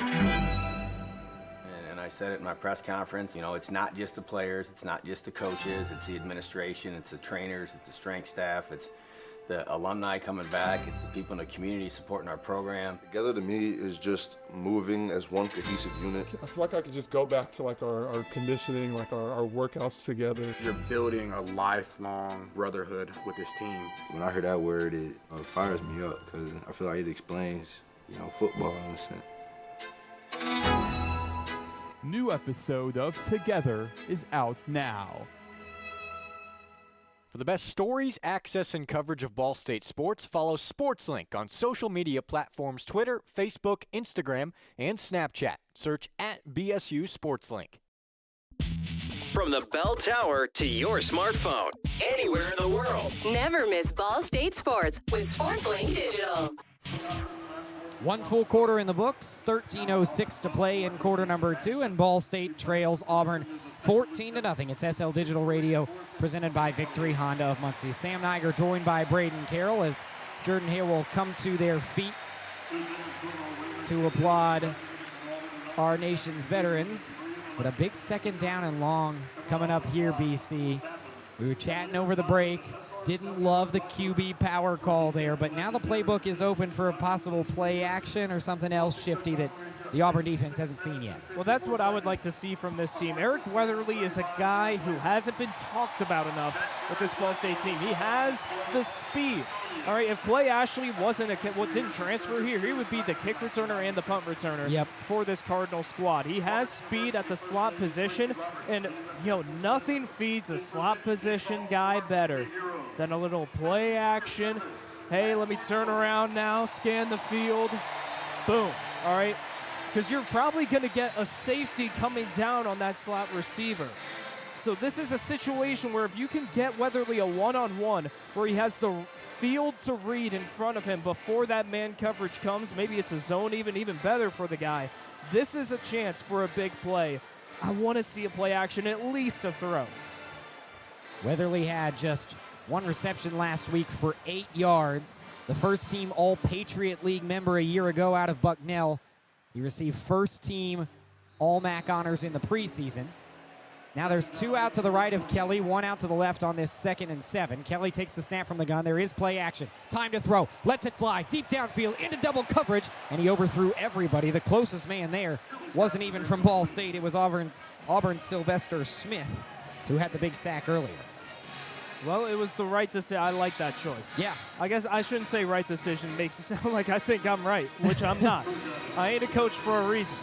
But it just felt like that throw came a little bit too late because by the time Kyle Kelly releases the ball, the double coverage is there. And he's honestly lucky that he overthrew that pass because if he hadn't, that is an interception all day with a 20, 30-yard return. And that was just the 5th throw of the day so far for Kelly. It looks like we've got another here as only one man stands in the backfield with him. Now he motions him into the backfield.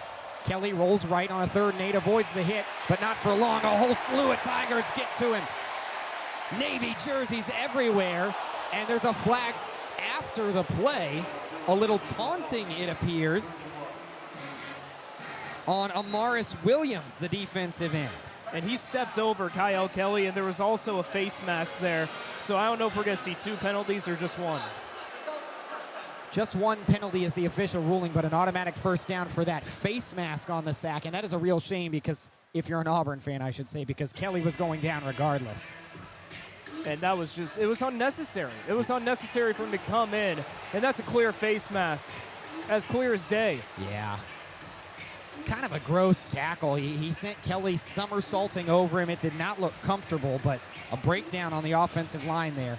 Ball State does get a break, though. Fresh set of downs. 12:40 to play in the first half, down 14-0. 2 men line up in the backfield with Kelly. He's got 2 men out to his right.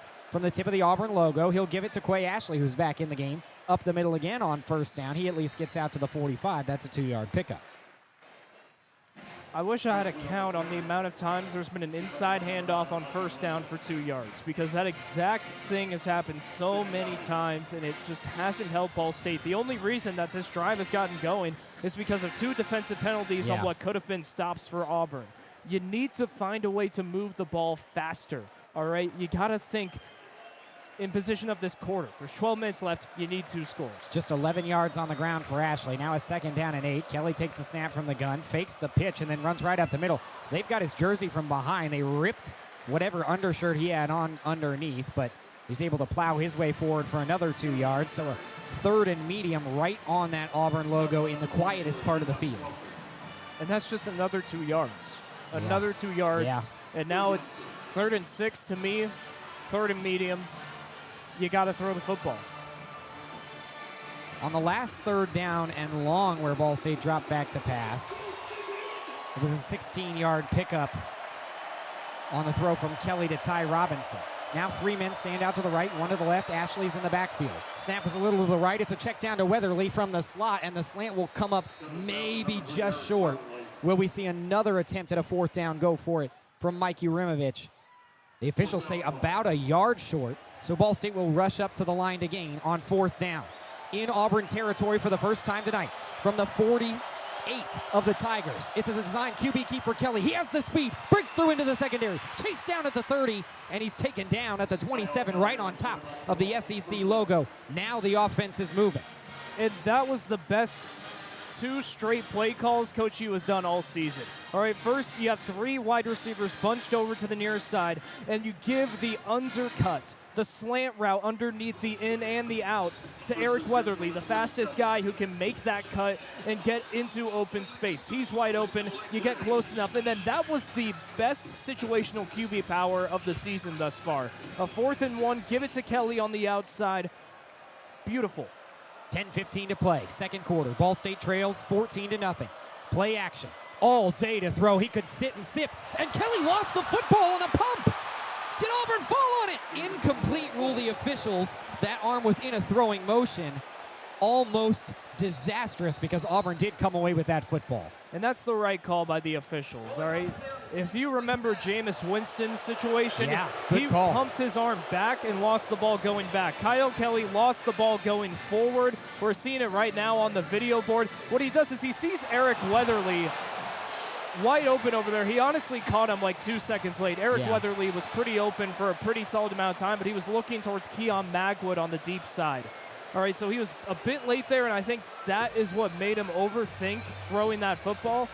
This is going to be reviewed, and it's a tough one. I don't think they can overturn it because he loses that ball basically at the top of his throwing motion, and we're splitting hairs there. And it did seem as if that ball, although it went kind of behind Kelly the way he distorted his body to the left, that ball traveled forward on the field. He was shuffling to his left. We're seeing it on the Jumbotron right now. He absolutely pumps that arm. Here's the thing, Brayden.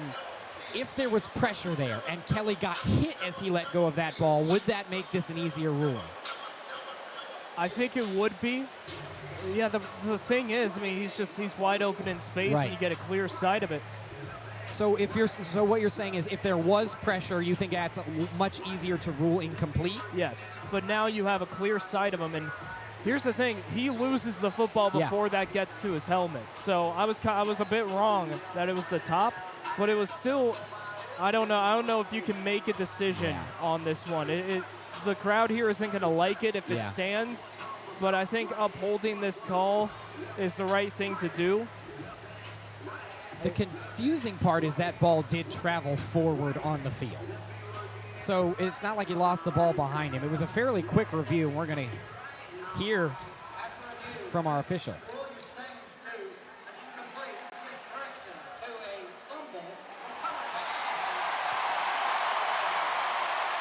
Well, Matt Leffler can't even finish his sentence before Jordan-Hare gets all fired up.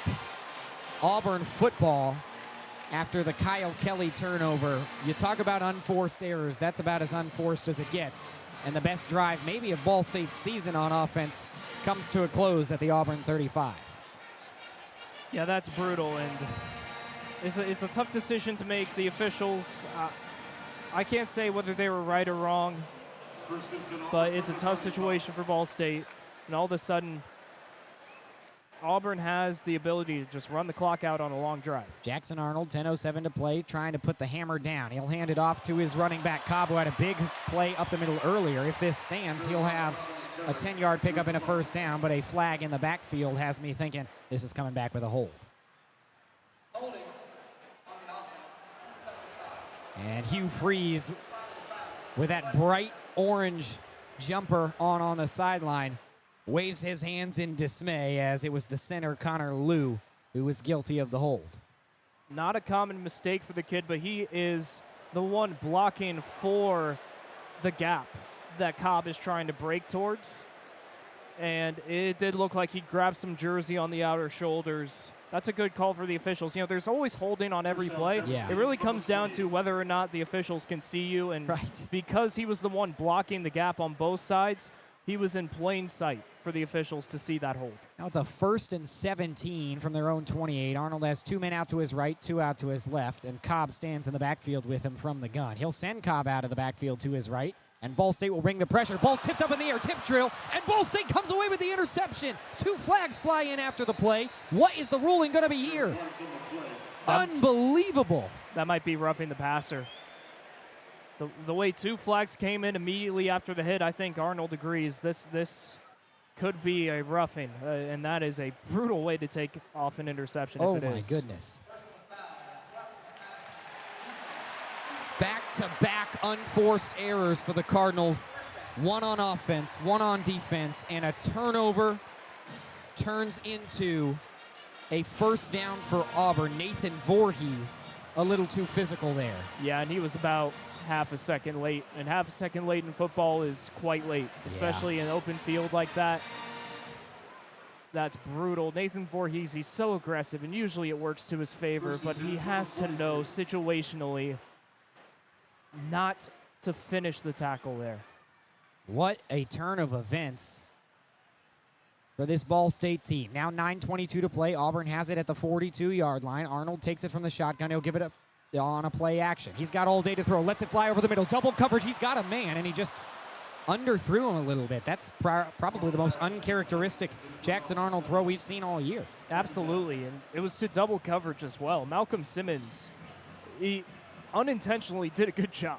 He unintentionally did a good job. He did not turn his head to the ball, but because of that, both of the guys who were dropped into double coverage for Ball State didn't turn to what could have been an easy interception. Well, it's turned sloppy here over the past couple of minutes as Arnold tries to get out of this rut. 2nd and 10 from the 43. Over the middle, a quick check down. It's complete and into Ball State territory. About 2 yards short of the first down. It'll be 3rd down and short. It's the tight end, Preston Howard. The backup tight end has his 2nd reception of the year. Auburn working quickly on 3rd down and 2. 3 men out to Arnold's left. He takes the snap. He'll give it to Cobb up the middle. Cobb has all day to run, but he's tripped up. What a tackle in open space. The last line of defense to prevent a big play was DJ Fields, and the free safety read it perfect. Yeah, that was a great cut by DJ Fields.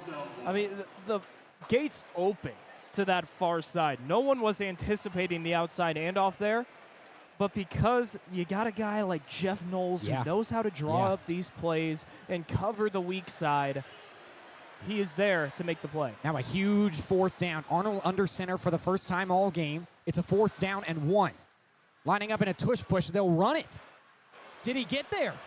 Officials late to blow the whistle, but that second or third push absolutely made the line to gain. The officials let them play, and 9 times out of 10, the offense is going to have the upper hand there. And this is why people don't like the tush push, is because way too often, forward progress is just given the go to the offense. Yeah, forward progress almost never stops on that play until the QB loses his footing. Nonetheless, it is an Auburn first down from the Ball State 45, up 14-0 with 7:41 to play in the second quarter. Play action, wide open to the left. The pass is completed to Cam Coleman. Coleman hurdles the defender, lost the football on the ground. There will be no fumble, but what a play. He wasn't able to stick the landing. Cam Coleman has got to be one of the most stylish players in college football through 2 weeks. Being an Indiana kid, he looked like Jeremiah Love. I mean, he just loves going for those hurdles. A big play type of guy. Now from the 22 of Ball State, 7:10 to play. Auburn still up 14-0. Arnold from the gun, 3 men to his right, 1 to his left, and Cobb in the backfield. Arnold drops back, has all day to throw, looks right, and throws a little too far outside of Preston Howard. The backup tight ends had a couple of targets on this drive, but that's all that one will go down as, is a target. Wow, and that was great play design. On the far side, you have a deep post that draws the corner, Eric McLean, all the way to the middle of the field, and Jackson Arnold, he immediately slumped over because he knew he missed a touchdown. If that throw is on target, nobody is home on that far side. Arnold's got a couple more chances, though, as Auburn will make some last-minute substitutions. Ball is on the Ball State 22-yard line, as Arnold is the only man in the backfield. Trips right, 2 men to the left, including a tight end for Auburn. Arnold takes the snap, drops back to his own, or to the Ball State 30. Now he's forced from the pocket, rolling left, looking toward the end zone. He pumps away from the defenders. He's got a lot of green grass in front of him. He can use his legs. He scampers toward the sideline, lowers the shoulder. That'll get the boys fired up, but he does lose 2 yards. That was great defense by Ball State staying home, because what could have happened there, Horatio Fields was definitely the hot route for Jackson Arnold. And he sees Fields jump around the middle of the field trying to make a cut on this linebacker crew, but Jack Beebe was able to stay home, drop back a bit into coverage, and make Arnold's decision to his go route a bit more difficult, forced him to roll out, try and create time. Nothing there. Arnold on an island in the backfield again on 3rd down and long. Trips left, 2 to the right on the right hash. Lining up at the Ball State 25, it's 3rd down and 13. Arnold surveys the defense pre-snap. Now he's going to audible. He knows he's got to snap it. Play clock nearly winds down. He does get the snap off. He's got all day to throw again. Pressured, forced from the pocket. Now he's moving back up the middle, and he's taken down. Ball State got to him. How about that tag team? Nathan Voorhees, and the man to finish the job for Ball State was Scott Hudson, the backup defensive end, and number 93. Lays Arnold down and almost takes this Auburn team out of field goal range. It'll be a long one. A 52-yard field goal. They'll send out Alex McPherson. It's Towns Magoo instead who handles the longer field goals. A 52-yarder. He stands on the Auburn logo. Right up the middle. Here is the snap. It's a low kick. Did Ball State get a piece of that? Tough to tell from where we stand, but that is a missed field goal, and a crazy second quarter is still scoreless as Magoo limps off the field. And that is a disaster for Auburn, by the way. If you know the story of this Auburn special teams, you know that Alex McPherson, guy is a tough dude, all right? You think about Auburn, they were dead last in 2024 in field goal percentage. In 2023, Alex McPherson, the usual kicker, was perfect. 13 of 13, 40 of 40 from extra points. But then he's been dealing with some GI issues. Yeah. He had his large intestine removed. He was Unbelievable. in the hospital for Christmas last season. It's a miracle that he's back on the field. He's still dealing with ulceritis problems in his intestines. I mean, it's fantastic that he's back, but because he is playing through that, they don't give Alex McPherson, who otherwise would have those length of kicks, they don't give him the long field goals. So Towns Magoo, he's the guy for the kickoffs, and he's the guy for long field goals. Yeah, so really anything 45 plus, I would say, is what he's getting. Yeah, so if he's hurt, you don't really have now all of a sudden, you don't have a choice. Extremely limited field goal range to what there was previously. Extremely limited, and if he's not able to go back out there for kickoffs, you don't want to give a guy like Quay Ashley a short field for the return. An interesting development here in the second quarter. Ball State trails 14-0 against the Auburn Tigers with 5:22 to play. We'll be right back as the Cards have destiny in their hands. From Auburn, Alabama, the breeze blows in, perhaps a change of the wind. It's SL Digital Radio, presented by Victory Honda of Muncie. Victory Honda of Muncie. We're not just another car dealership, and here's why. We stand behind every car we sell and are dedicated to helping our customers save time and money. All our pre-owned cars undergo a rigorous 182-point inspection and come with a 90-day warranty to ensure that you're getting a Victory quality vehicle. Plus, you'll get 2 years of complimentary oil changes and tire rotations. We're part of a top 15 dealership group and have an enormous selection of vehicles with access to inventory at over 45 locations. You always get more for your trade and the best possible rates with us. We have an excellent relationship with hundreds of lenders. Our exclusive Car Doc maintenance and membership program will help you save hundreds of dollars in the process of maintaining your vehicle. Lastly, our state-of-the-art body shop and certified technicians perform high-quality repairs and paint work on most vehicle makes and models. Victory Honda of Muncie. We're not just another car dealership. The best stories in Ball State sports, plus live broadcasts, right in your timeline. Follow us at BSU SportsLink. 5:22 to play in a pivotal first half drive as the half draws to a close for Ball State. It's SL Digital Radio, presented by Victory Honda of Muncie. Ball State trails 14-0. They'll start with the ball at their own 34-yard line after the missed field goal. Kelly takes the snap, slow handoff to Ashley. Ashley bounces off a couple of tacklers. That could have been a 3 or 4 yard loss. He makes something out of nothing and only loses one, but that's another first down run up the gut of that defense that does not pan out. I mean, the first down runs are too predictable. They've all been inside handoffs, and it all hasn't worked. It is kind of an odd play call at this point in the game.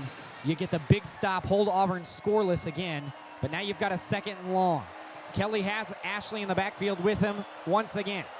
He'll take the snap, drops back. Auburn brings some pressure. Kelly steps up, but he's not able to get away from the pressure, and he is thrown down inside the 25. That is almost a 10-yard sack. And it was Kieron Crawford playing that buck position, really that right defensive end, that is able to drag Kelly down. He was really going for a forced fumble there. You can see him ripping at the ball. He had 2 of them last season, or in the last 2 seasons at Arkansas State. He is a guy who you can't let come to that front-facing side. Right there, he comes toward the blind side, rather. Able to catch Kyle off guard. Good jobs hanging on to the football. 3rd and a mile. Kelly lines up back in Birmingham. The line to gain is here in Auburn. Kelly drops back on the 3rd and 18. Steps up, lets it go over the middle, and he overthrows the tight end. That was Cameron Anthony. He was looking for his first reception, and he had space, but Kelly isn't able to put it on his numbers. That's another open target for Kyle on a short situation that he just has to make that connection. A 3rd and long, a 3 and out, and all of a sudden, Auburn has a chance to add on to a lead that they're probably not happy about right now. Right. All things considered at this point in the game, if you'd have told me it would be 14-0, I would be okay with that, but Ball State has squandered some chances. Saul on to kick with a 4th down and 18. The return man stands at the Auburn 40-yard line in the middle of the 2 hashes. High snap brought down by Saul. He gets the punt away, and he's back to his old self.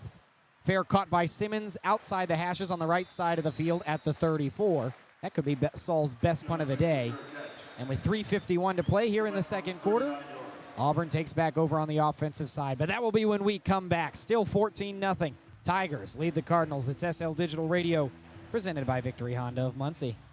For the best stories, access, and coverage of Ball State sports, follow SportsLink on social media platforms Twitter, Facebook, Instagram, and Snapchat. Search @BSU SportsLink.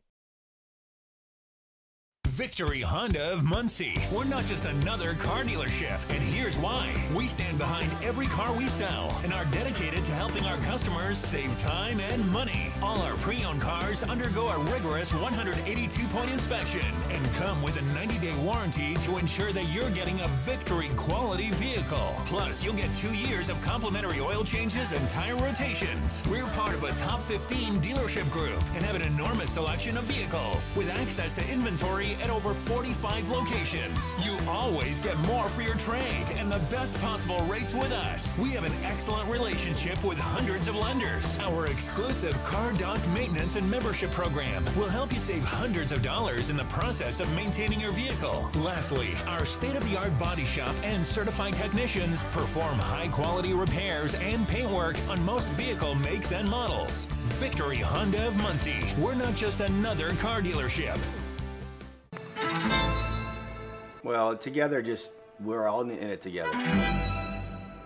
And I said it in my press conference, you know, it's not just the players, it's not just the coaches, it's the administration, it's the trainers, it's the strength staff, it's the alumni coming back, it's the people in the community supporting our program. Together to me is just moving as one cohesive unit. I feel like I could just go back to like our conditioning, like our workouts together. You're building a lifelong brotherhood with this team. When I hear that word, it fires me up because I feel like it explains, you know, football in a sense. New episode of Together is out now. From Trivia Night at Brothers and Tater Tots at Roots. Never miss a Ball State game with SportsLink Digital. A helter-skelter second quarter, and it is sweltering here at Jordan-Hare Stadium. Sam Neiger with Brayden Carroll as Ball State trails Auburn 14-0 with 3:51 to play in the first half. It's Ball State football on SL Digital Radio, presented by Victory Honda of Muncie. And among the developments in the second quarter, the kicking game for Auburn has taken a hit now that Towns Magoo has gone down. The man that is set to replace him, warming up down on the sidelines right now, is Connor Gibbs, excuse me, the transfer from Southern Miss. What do you know about him, Brayden? Well, he's a Southern Miss transfer, 10 of 13 on his field goals last season as a sophomore. Only attempted one as a true freshman, missed it. But we don't know exactly if Towns Magoo is for sure out, but it definitely looks on the sidelines as though there might be a switch coming up. A ways to go before they're in field goal range. It is Auburn ball with 3:51 to play and a 14-point lead. From the 32-yard line, Arnold takes the snap, gives it on a play action out to his right. Coleman has the completion, bounces off the defender, then he's able to work his way toward the sideline in a shifty play. Ultimately, no yards after the catch, but a dynamic play nonetheless from Coleman. It's going to be second down and call it 5. You hate to see it when a guy makes a great move like Cam Coleman on Wilson Yates, and then 3 Cardinals come in and slam him on the sidelines. Brutal for the guy, but he's showing how shifty he is. He's had a heck of a game. It's now 2nd and 5 from the 39-yard line. Arnold has a running back with him. He'll pitch it forward instead to the receiver coming across on the sweep, and he's dragged down in a nice open field tackle. And letting him hear about it after the play is Michael Gravely Jr., the strong safety. It was Malcolm Simmons who got that shovel pass from Arnold. And he's the type of guy who they want to give a run towards the edge because of how fast he is. All right, he is an athletic dude, a state champion in track and field in high school. When he's in space, he's lethal. Could be a big third down for Ball State to get the ball back here with the clock rolling at 2:45. 3 out to the left of Arnold. They line up on the right hash. 1 receiver's out to the right. Cobb is the back with Arnold. Arnold will drop back. Pressure from the edge. He's able to get the pass away. Easy completion and tiptoeing on the sidelines for a first down and a whole lot more is Cam Coleman into Ball State territory, and perhaps now that field goal game starts to become part of the conversation. Yeah, if you're Auburn, I'm sure that they are not wanting to settle for a field goal. You're talking about a 14-point game. You want to have a more comfortable lead. And only 40 total yards for Ball State, but any spark for the Cardinals would be necessary at this point. Now 1st down and 10. Quick play action, and a pass is checked down on the left side to Horatio Fields, who is tackled out of bounds at the 43 of Ball State. Clock rolls at 2 minutes and 11 seconds to play. Auburn wants one more play perhaps before the 2-minute timeout. I don't think they're going to get it off as the officials set the Ball State defense. And quickly those whistles will shut down the Auburn momentum. A 2nd and 4 from just barely in Ball State territory when we come back. Auburn tries to add to their leads. Ball State looking for a big stop. It's 14-0. The Tigers over the Cardinals. This is SL Digital Radio presented by Victory Honda of Muncie. End of the first half coming up. Victory Honda of Muncie. We're not just another car dealership, and here's why. We stand behind every car we sell and are dedicated to helping our customers save time and money. All our pre-owned cars undergo a rigorous 182-point inspection and come with a 90-day warranty to ensure that you're getting a Victory quality vehicle. Plus, you'll get 2 years of complimentary oil changes and tire rotations. We're part of a top 15 dealership group and have an enormous selection of vehicles with access to inventory at over 45 locations. You always get more for your trade and the best possible rates with us. We have an excellent relationship with hundreds of lenders. Our exclusive Car Doc maintenance and membership program will help you save hundreds of dollars in the process of maintaining your vehicle. Lastly, our state-of-the-art body shop and certified technicians perform high-quality repairs and paint work on most vehicle makes and models. Victory Honda of Muncie. We're not just another car dealership. For the best stories, access, and coverage of Ball State sports, follow SportsLink on social media platforms Twitter, Facebook, Instagram, and Snapchat. Search @BSU SportsLink. SportsLink is the official production partner of Ball State Athletics. All the chirp you can handle. A sneaky competitive scoreline with 2 minutes to play in the first half. And Auburn is trying to bury any hope Ball State has heading into half number 2. It's 14-0. The Tigers lead the Cardinals from Jordan-Hare Stadium. Sam Neiger and Brayden Carroll joining you here on SL Digital Radio, presented by Victory Honda of Muncie. Just 40 total yards for Ball State in the first half, BC. But this has been a competitive game, perhaps unexpectedly so. Well, the interesting part is it really has felt like Ball State hasn't been competitive in this one, but you look at the defensive effort. The front seven for the Cardinals, they have been aggressive all game long. There were a few drives, really the 2 scoring drives, where they started to take their foot off the gas pedal and focus on some zone coverage, see if they can bring Auburn into some tough situations if they have Jackson Arnold decide to throw. And he's missed a couple targets here and there.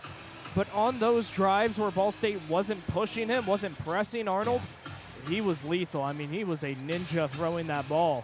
So now they brought the pressure back, and we've seen a noticeable change back to an uncomfortable Arnold who's not able to make those tight throws when you got big dudes coming at you on each side. Darren Conley, Nathan Voorhees, they've been getting some work in on Jackson Arnold. It's been a fun defensive first half. 7 combined sacks between these two teams. 4 of those belong to Ball State. They have sacked Arnold for 28 total yards lost. And on a 2nd and medium, Ball State's looking for another big defensive play. 2nd and 4 is the official ruling from the 44-yard line of Ball State. Auburn on the left hash. Arnold has 2 out to his right, 2 to his left. Cobb is in the backfield with him.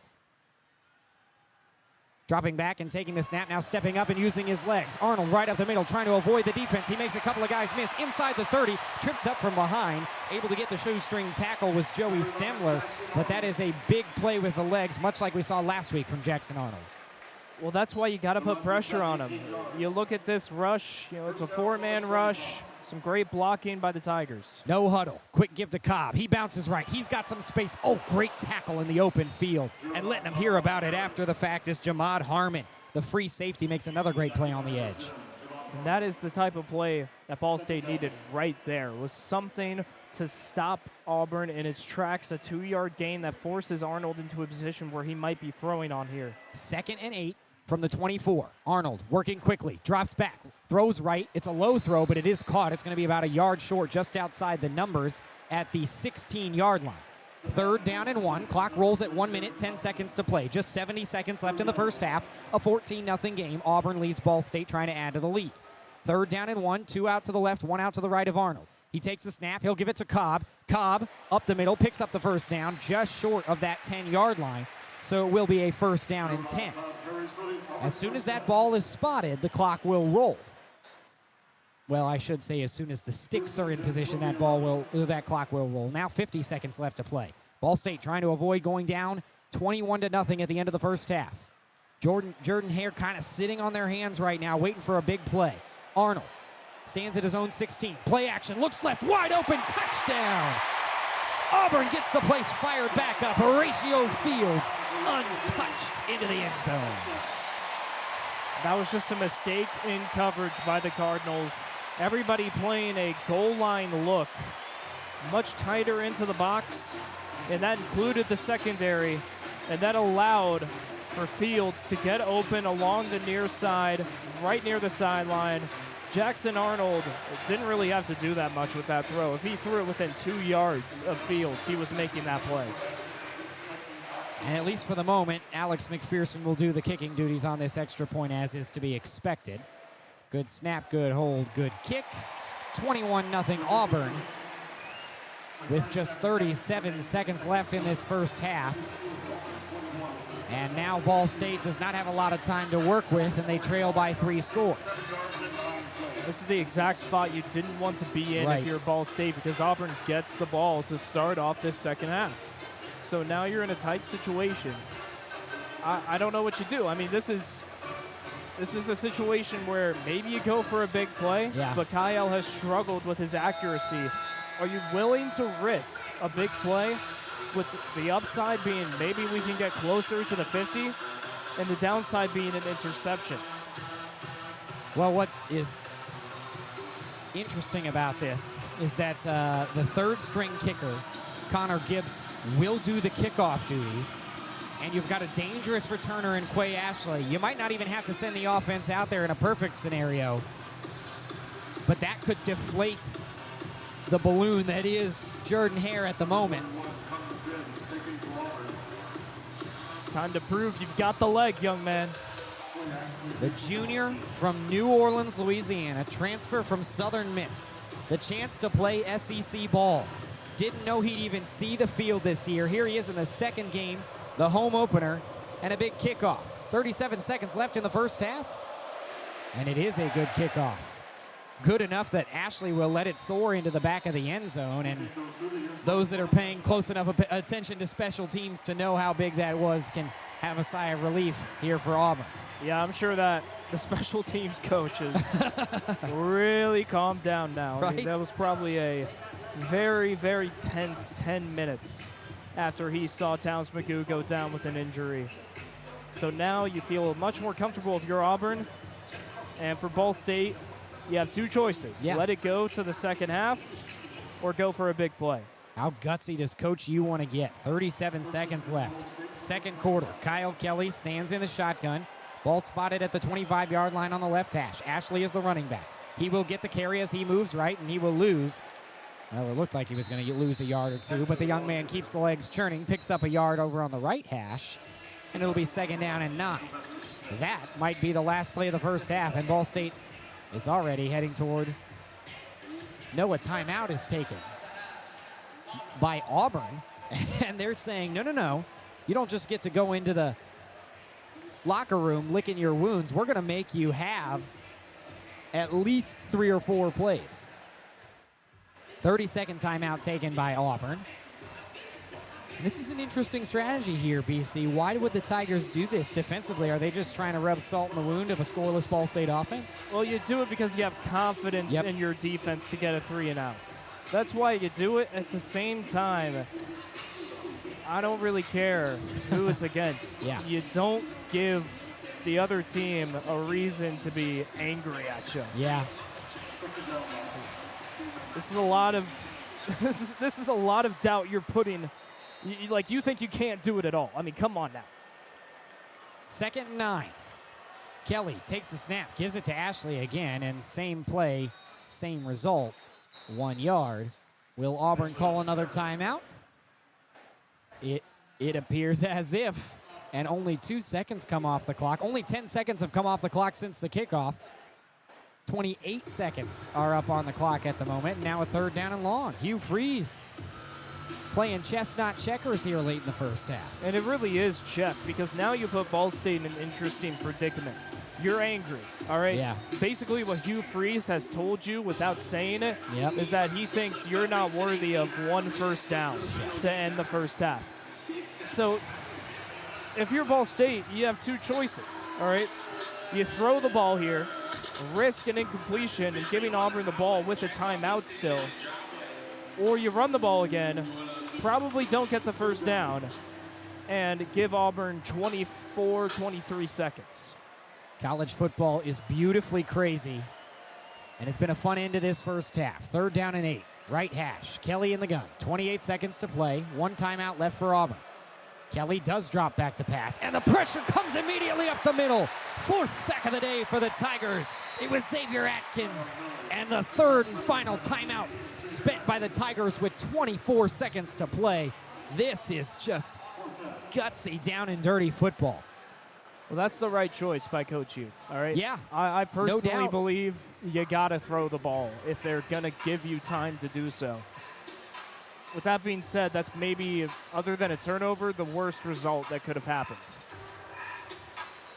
Not a good look for the Ball State offense here at the end of the first half. There are 24 total seconds left. Now, with this special teams from Auburn, we have seen a lot of punt block looks. Yeah. And then 3 guys drop back, and it's a much more clean pocket for Adam Saul to get his punt off. Do you send all 10 guys here? If you're Auburn, I think it's worth a shot. It certainly looks like they're showing it. Even the players on the end on the numbers are cheating in. Saul stands on the 4-yard line. Auburn brings the house. Saul gets it away cleanly. What a punt. Inside the 30 is where it lands. It's going to drop inside the 20, stays inside the numbers all the way to the 15, and Ball State can let that roll out. They'll finally down it with 13 seconds left to go on the 13-yard line, and Adam Saul makes plays that let you breathe a little bit if you're Ball State. Hang on, I'm doing the math here because I know he just hit a career-long 36 plus. There's a reason I'm a media major, not a math major. Give me a little time, folks. Me too. 36. That landed at the 15. That was a 61-yard field goal, or a 61-yard punt. And that essentially takes the wind out of the sails of Auburn's offense with 13 seconds left. A victory formation at the end of the first half. A knee is taken by Jackson Arnold, and that will end the first half. 21-0. Auburn puts up 7 in the second quarter. Jordan-Hare is loud, but perhaps not as convincing as they'd like. Ball State remains scoreless through 6 quarters of football. Do they have what it takes to get on the scoreboard in the second half? We will have the SL Digital halftime show when we come back. But for the moment, it's Auburn 21. Ball State nothing. 30 minutes down, 30 minutes left. It's SL Digital Radio presented by Victory Honda of Muncie. Well, together, we're all in it together. And I said it in my press conference, it's not just the players, it's not just the coaches, it's the administration, it's the trainers, it's the strength staff, it's the alumni coming back, it's the people in the community supporting our program. Together to me is just moving as one cohesive unit. I feel like I could just go back to like our conditioning, like our workouts together. You're building a lifelong brotherhood with this team. When I hear that word, it fires me up because I feel like it explains, football in a sense. New episode of Together is out now.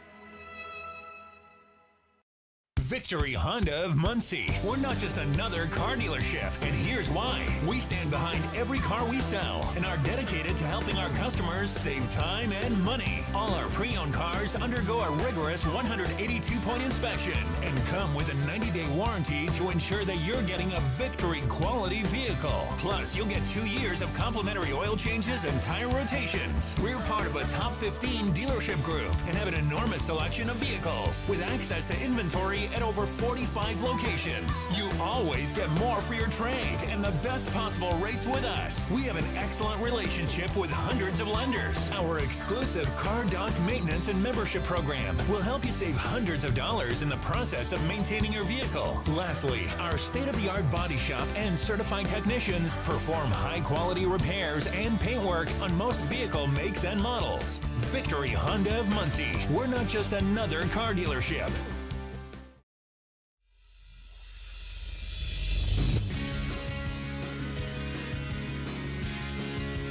You're listening to Ball State Sports Live with SL Digital. This is Jared Matheny with Summit City Sports and Indiana Tech Athletics, a proud SportsLink alum. Go Cards!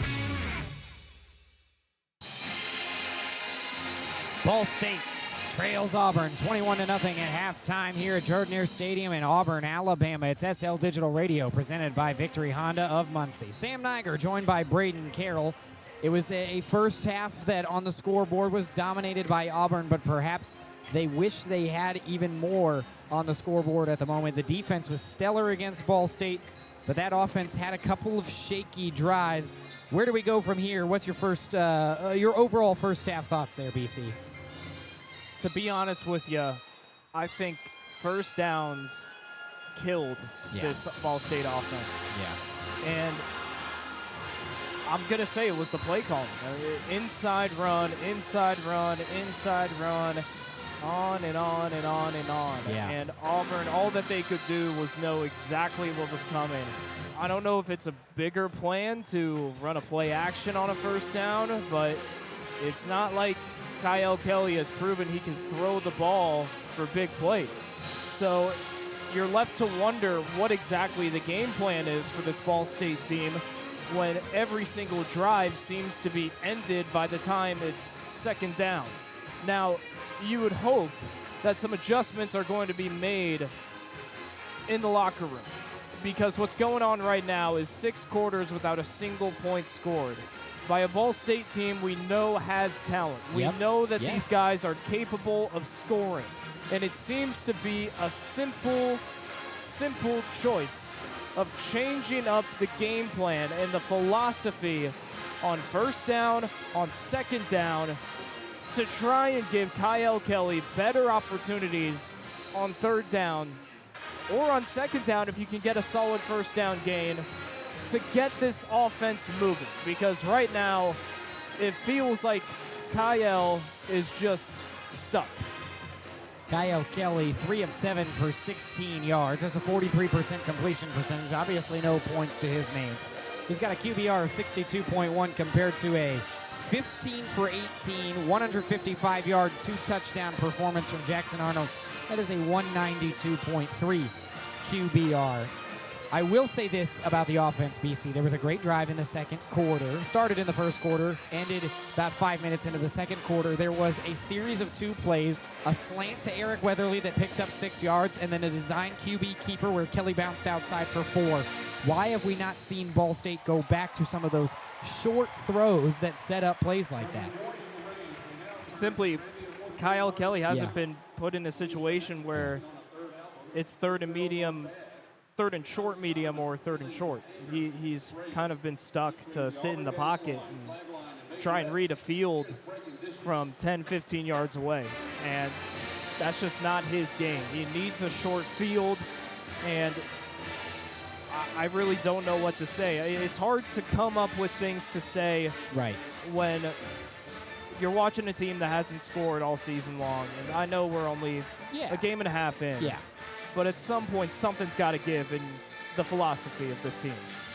Well, certainly the defense has embodied a tenacious philosophy tonight. Yes, they've given up 21 points, but you're playing an offense that seems more potent than Purdue's squad last week. Jackson Arnold has just looked near perfect, but you've got 4 sacks to your name.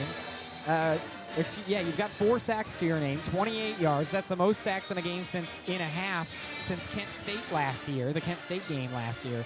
So how does this defense give the offense a spark in the second half? Because really the only spark has come from the defensive side. I think you just got to keep applying pressure. All right, I don't think anything's going to change for Jackson Arnold in terms of when pressure is coming towards him from both sides. I love these defensive end blitzes that Ball State has ran so far.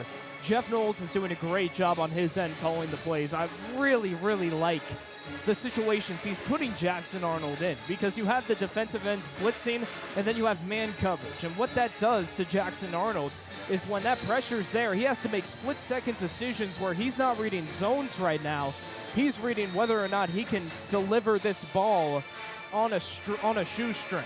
All right, and that's a much, much harder decision to make in the moment when you don't have much time, when you have guys coming right at you, than it is when you're just seeing linebackers and the secondary dropping back and you're trying to decide who's the best guy to throw to. Instead, you're going guy to guy, seeing linebackers and the secondary dropping back and you're Instead, you're going guy to guy to guy to guy. Do you have enough space or not? Right. And that is a much, much tougher situation. And that's why we haven't seen the potent Auburn offense that we expected. Let's give credit to what Auburn has been able to do, though, because you're looking at 155 yards through the air, 210 total yards. They haven't had to use the ground game so much, and perhaps they feel like they deserve more than 21 points in this game right now. But despite the adverse situations that Jackson Arnold has been put into, for the most part, he has responded to them.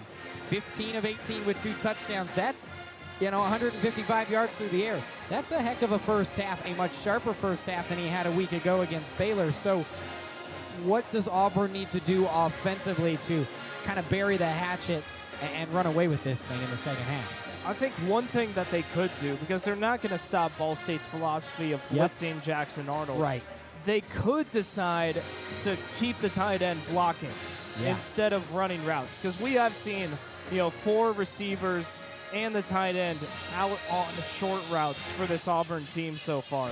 We haven't seen much blocking from this company other than the front 5. Yeah. So it could end up working out if you have Brandon Frazier, Preston Howard's gotten some snaps as well. If you have them be a blocker on the far side, you could shut down at least one half of this defensive end double blitz that Ball State is showing. That could be enough to give Jackson Arnold enough time. It could, and he is dangerous when he does have the time. It's easy for us to sit here as a Ball State program and talk about why the offense isn't working. It's also just, the defense is working for Auburn. You talk about a guy like Xavier Atkins playing that weak side linebacker. He is having himself a day. 4 tackles, all of them solo tackles, 2 sacks, 3 tackles for loss. He has been on an absolute tear.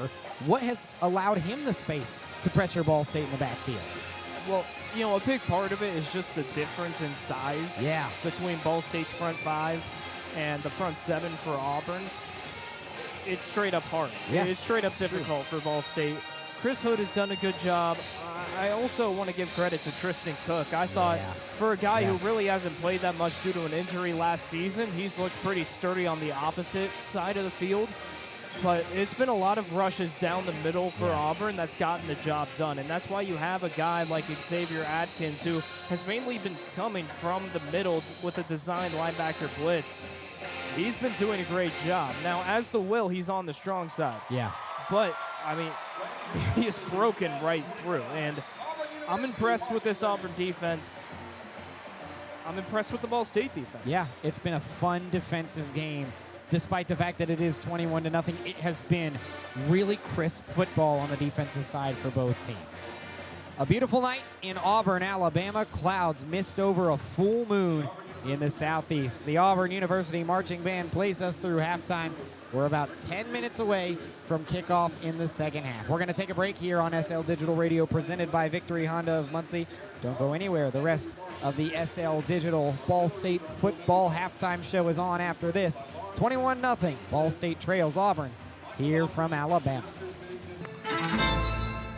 Well, together, we're all in it together.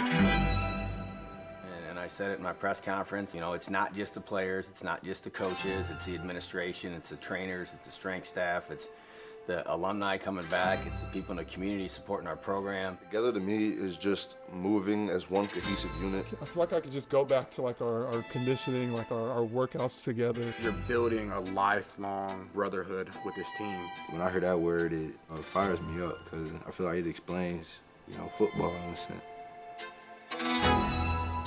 New episode of Together is out now.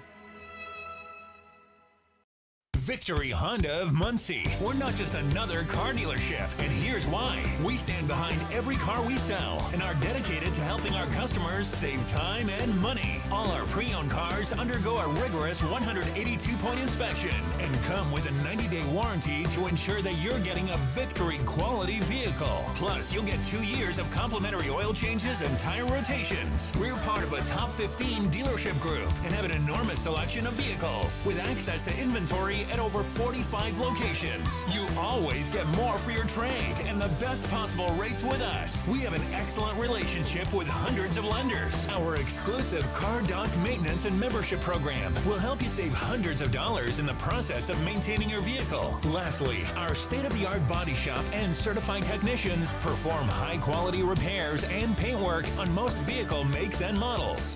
Victory Honda of Muncie. We're not just another car dealership. From the bell tower to your smartphone, anywhere in the world. Never miss Ball State Sports with SportsLink Digital. It is starting to feel like fall. Football is in full swing at the collegiate level. The NFL season kicked off on Thursday. They will have their first Sunday football tomorrow. What a time to be alive. What a time of year, Brayden, Carroll. And the MAC had a decent showing today. Let's go around the conference here in the Mid-American Conference. Started yesterday with Maryland trouncing Northern Illinois 20-9, but today it's been a bit of a different story. Ohio gets a big upset at home. They held West Virginia to just 10 points, 17-10, and that's a tough start to the year for Ohio. At Rutgers, home against West Virginia, and they leave that 1-1. That's almost a best-case scenario. And for them, I'm going to be honest with you about this Ohio team. Yeah. You can start thinking CFP. You can start thinking, is a fair assumption. Let's run the table. Let's run the table. Parker Navarro led this team with a great performance, 247 passing yards, 22 of 31. Now, what impressed me the most was how this Ohio team was able to overcome adversity. Because Parker Navarro, for all of his good, he threw 3 interceptions against West Virginia. Yeah. And still, this team was able to will defensively to a great performance against a West Virginia team that they thought they were back. Yeah. Rich Rod is back in town. Right. All of a sudden, you go to old Athens, Ohio, and some trouble gets brewed. That is going to be a fun matchup between the Cardinals and Bobcats on October 4th, an early MAC game for Ball State in what will be a fun afternoon slate. The rest of the conference hasn't fared so well today. Buffalo gets a big win against St. Francis, but then Kent State gets blown out by Texas Tech. Central Michigan gets blown out by Pittsburgh. Bowling Green, the Eddie George era is in full swing. They keep it close with Cincinnati, losing by just 2 scores. A heartbreaker in overtime for Western Michigan. They fall 33-30 against North Texas. And then Miami of Ohio goes on the road against Rutgers and comes away with a 45-17 loss. Of those max score lines, obviously we talk about Ohio. Any of them jump out at you, BC? Well, I hate to be negative on what jumps out. Sure. But right now going on, there are 2 potential FCS upsets going on against the MAC. You have Bryant down by 2 against UMass, under 2 minutes to go, 26-24 the score. And then you have Long Island.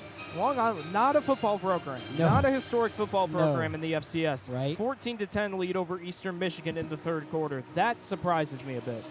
That could definitely be a storyline to watch as they are late in the 3rd. Akron also trails big at the half against Nebraska. Toledo up big against Western Kentucky. But the big upset of the day came in the SEC, down where we're at, a little further south than where we're at perhaps, but number 13 team in the nation, Florida, gets shocked on a game-winning field goal. They lose to South Florida. You want to talk about possible CFP implications? That South Florida team is probably going to have a ranking next to their name next week. Absolutely, and I thought that they deserved it after blowing out Boise State, who went on to have a good game yesterday against Eastern Washington. A solid FCS program, so don't get that misconstrued. Right. South Florida, they look absolutely fantastic. I think they are 1 in the Group 5 CFP race. Ohio is probably 2 right now, just based on wins and losses, which, you really shouldn't base it on that exclusively, but early in the season, it's hard to base it off of anything else. Fair enough. This South Florida team is legit. They are ridiculously good. Their quarterback, Brown, was 23 for 36 with 263 yards and a touchdown. No other upsets at the moment in the SEC. Georgia handles Austin Peay. Texas takes care of business against San Jose State despite an interception for Arch Manning. Texas A&M trounces Utah State. Ole Miss wins a close early SEC game against Kentucky, 30-23 on the road. Tennessee crushes East Tennessee. Missouri wins the border war against Kansas, 42-31. And Arkansas beats Arkansas State. And get this, the first ever meeting between those 2 programs, 56-14. Couple of games in action right now around the SEC other than ours. Mississippi State has Arizona State on upset alert 17-0, and Oklahoma looks good at the half at home against Michigan up 14-0. That is your look around college football, around the SEC and around the MAC. Those are the two conferences of the respective teams today. We're going to take one last break here on the SL Digital Halftime Show. When we come back, Brayden Carroll takes over the play-by-play duties. Until then, I'm Sam Neiger, joined by Brayden Carroll, and we've got the second half on the way in just a minute. For the best stories, access, and coverage of Ball State sports, follow SportsLink on social media platforms Twitter, Facebook, Instagram, and Snapchat. Search @BSU SportsLink. Victory Honda of Muncie. We're not just another car dealership, and here's why. We stand behind every car we sell and are dedicated to helping our customers save time and money. All our pre-owned cars undergo a rigorous 182-point inspection and come with a 90-day warranty to ensure that you're getting a Victory quality vehicle. Plus, you'll get 2 years of complimentary oil changes and tire rotations. We're part of a top 15 dealership group and have an enormous selection of vehicles with access to inventory at over 45 locations. You always get more for your trade and the best possible rates with us. We have an excellent relationship with hundreds of lenders. Our exclusive Car Doc maintenance and membership program will help you save hundreds of dollars in the process of maintaining your vehicle. Lastly, our state-of-the-art body shop and certified technicians perform high-quality repairs and paint work on most vehicle makes and models. Victory Honda of Muncie. We're not just another car dealership. From the bell tower to your smartphone, anywhere in the world. Never miss Ball State Sports with SportsLink Digital. The 16th consecutive sellout at Jordan-Hare Stadium, and 30 minutes through, I don't know if the 88,000 people in attendance would have expected a game like this. Auburn still has the lead, 21-0, but it's been a little closer than the Alabama faithful would have thought. I'm Brayden Carroll, Sam Neiger alongside, and Sam, this is a critical first set of downs for Auburn, or first drive, I should say. You come right out of the second half after scoring to finish the first half, a chance to really take this game to another level.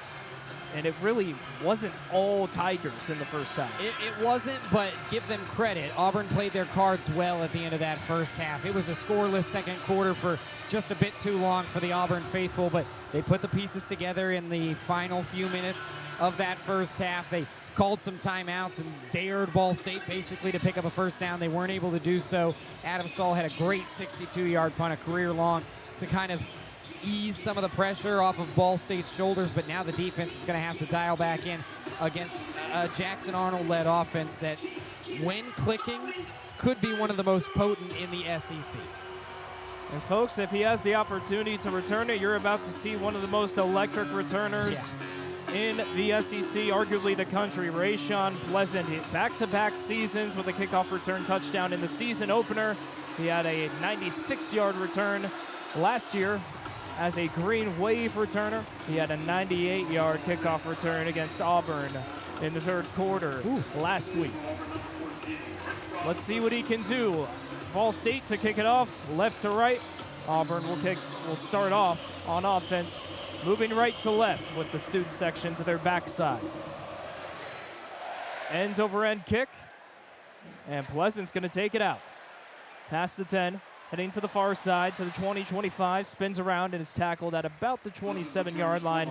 That's where the Jackson Arnold Brigade will start off the second half. You can't help but just cringe a little bit when you start to see Pleasant pick up a full head of steam. Good job by the Ball State special teams unit to bring him down in a reasonable part of the field. So Jackson Arnold still earning the start here in what could be a little bit of a closer game than he thought he would be the head quarterback for. First and 10, 14:54 left on the clock in the third quarter. Ball at the Auburn 26. Two receivers to his far side, one standing all alone near. Jeremiah Cobb in the backfield. A man in motion, it's a jet sweep. The give to Singleton Jr. heading to the far side to the 35, bounces out of bounds at about the 38-yard line. And that's enough for a first down right out of the gates, 12-yard carry. Yeah, the speed in this wide receiver core for Auburn is really what jumps out the page at you. The big three of Cam Coleman, Horatio Fields, and then Eric Singleton, and I like that they're getting their typical slot guy involved in a jet sweep where he can have the space to create speed like that. Rolling clock, 1st and 10 for Auburn at the 38. Jackson Arnold, as he almost always is, in the shotgun. Cobb over to his right hip. 2 receivers far, 1 near. The snap. Arnold drops back. He's looking to his near side. This time it's Cam Coleman with the completion, and he's tackled by 2 Cardinals at the 44-yard line. Jack Beebe was first there. And we didn't mention this at halftime, but with Damari Alston, the #1 running back, out, the run game has been hindered tonight, so I love that Auburn's getting those playmakers involved early in the second half. Hurry up offense for Auburn. 2nd and 3 at the 45. The snap, the handoff right up the gut. It's Cobb, and he bounces for another first down into Ball State territory. They'll mark him at the 46-yard line. That said, with Alston out, Cobb does have a chance to hit triple digits in running this game, but there is an injured Cardinal. It looks like Michael Gravely's down. The redshirt senior from Cleveland, Ohio. He's had quite the collegiate career. A transfer from Western Michigan, appeared in 6 games last season for the Broncos. Before that, he went to the National Junior College Champion, the College of DuPage, in 2023. Before that, spent some time at Michigan State. He's been just about everywhere, and you hate to see one of the veterans of this team, a new veteran at that, on the turf, but it looks like he's being helped up by the Cardinal athletic trainers. He might have just, you never want to speculate, but the way he's walking off the field, he's got a little pep in the step. He either got the wind knocked out of him or took a shot to the head that he wasn't expecting, but good to see him walk off the field under his own power. It'll be a 1st and 10 at the Ball State 46 for Auburn, and already they're moving down the field pretty efficiently. Haven't seen too much pressure yet on Jackson Arnold. No, the defense has not dialed anything up yet, but to Auburn's credit, this hurry-up offense doesn't allow Ball State to communicate into the blitz. When you're working quickly, even if you're just picking up little chunks of 6-7 yards on quick out routes, the defense doesn't have time to get into a scheme where they can disguise a blitz. You just have to play straight up, and sometimes that puts cornerbacks on an island, and what that does is just snowball little chunk play after chunk play. Suddenly Auburn finds themselves in Ball State territory. It has been a loud, electric crowd here at Jordan-Hare. Yeah. And they are back on their feet again this time. Another honoring ceremony for some of America's troops. These ones hailing from Auburn University, and that's getting a big round of applause. I got to give this place credit. They do it right. Yes, yeah, we talked about this in pregame. They say it just means more in the SEC. When you come down from the Midwest, you use it almost as kind of like a joke, but it means more to them down here. It means a lot. Football is life down here, and this is a great atmosphere. They have put on an excellent show, not only on the field, but the off-the-field things that Auburn has done have been really impressive to put this atmosphere together. Absolutely. As we said, the 16th consecutive sellout of Jordan-Hare dating back to the start of the 2023 season. The fan base has been electric since Hugh Freeze was hired. Last season was actually the highest average attendance on record at Jordan-Hare Stadium, reaching capacity every single home game. They happened to finish 500 at home, but their final home game was that fantastic 4-overtime victory against Texas A&M, and you can tell that electrified the fan base a good bit. That definitely did, but that was... It was good for Hugh Freeze that happened. I'll say that. It certainly cooled down his seat a bit because prior to that Texas A&M game, there were conversations being had about how successful is he really going to be as this Auburn head coach. Obviously, previously coaching with Liberty, and then before that, Ole Miss, where he had that little bit of scandal is what we'll say. And to be honest with you, the way that he started this season, the hype seems real. The talent was there last year. They just couldn't put the pieces together. Now they're a year older, a year more mature. They added transfer portal players where they needed to, and they've got themselves with a pretty solid squad. And they're staring down the barrel of a 1st and 10 in enemy territory. 4 yards past midfield. A different formation for the Tigers. 3 receivers bunched up to the near side. Cobb right behind Jackson Arnold in the gun. Cam Coleman in motion. He'll head to the far side. The snap. A play action. He's looking towards number 8's direction, rolling out to the sideline, and he just throws that one gracefully towards the hedges.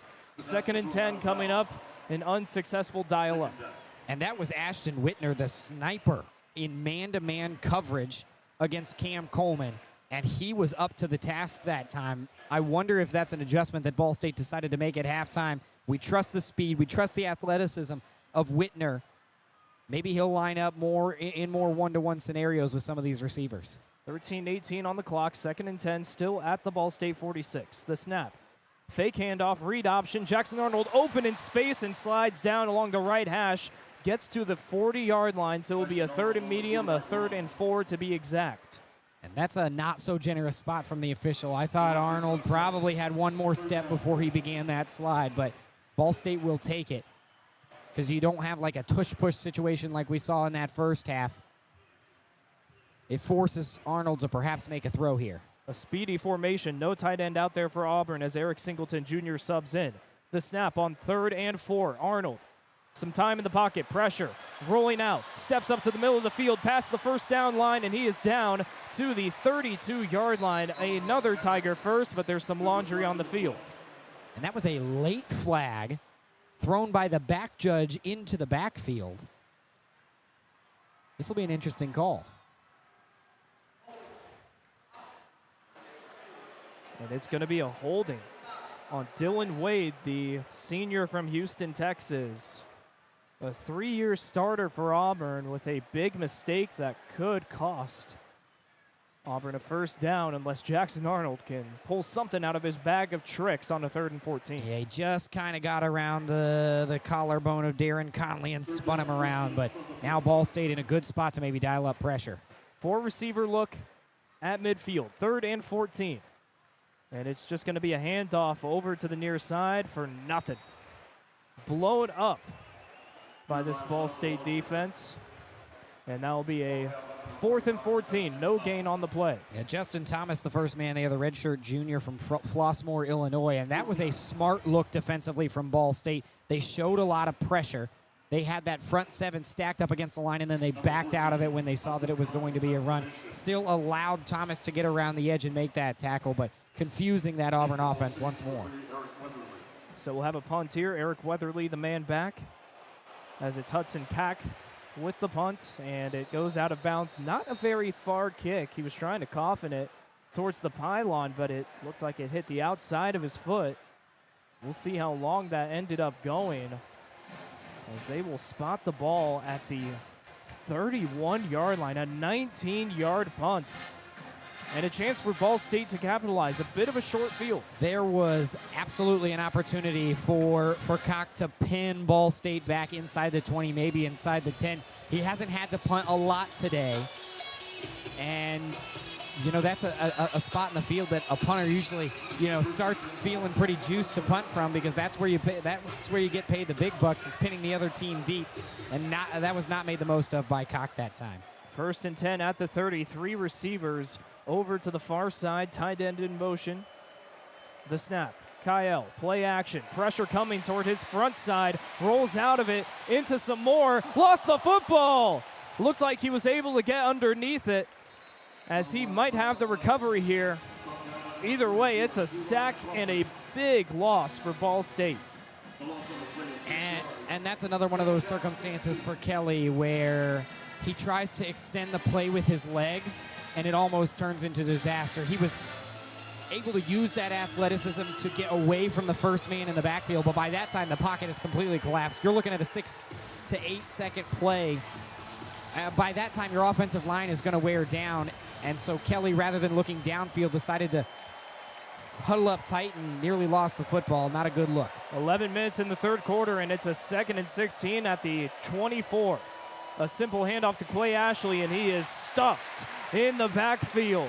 The defensive end crew coming around for a solid stop, and it was Xavier Watkins, the will, finishing the play. You talked about it at halftime, playing behind the sticks. Obviously, a mistake by Kyle Kelly on 1st down, but here you have a 2nd down and long. I suppose you just want to try and get back to that original line of scrimmage, make it 3rd manageable. But now it's 3rd and forever. This is the third down of 15-plus yards for Ball State. This place is an insane asylum on 3rd and 20 at the Ball State 20-yard line. Kelly, more pressure, rolling out, somehow gets the throw to Keon Magwood. He is just short of the line to gain, as he's actually, there's a disagreement between the placement for these officials. They'll give it a 6-yard to go. 4th and 5 to be exact, and it's not enough for Coach Yu to thread the needle, roll the dice. Instead, he'll give it to Saul.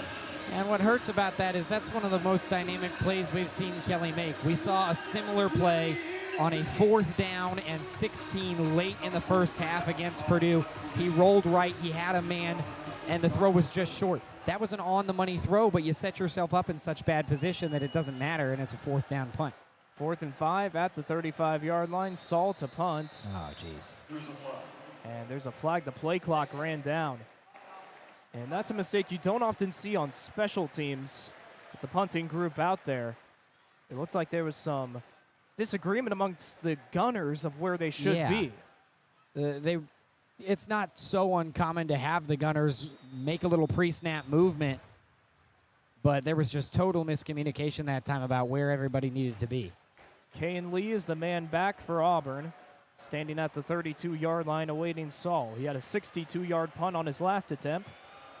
He's able to get this one off a low ball and knuckler. Lee will let it bounce, and he will decide to let it continue.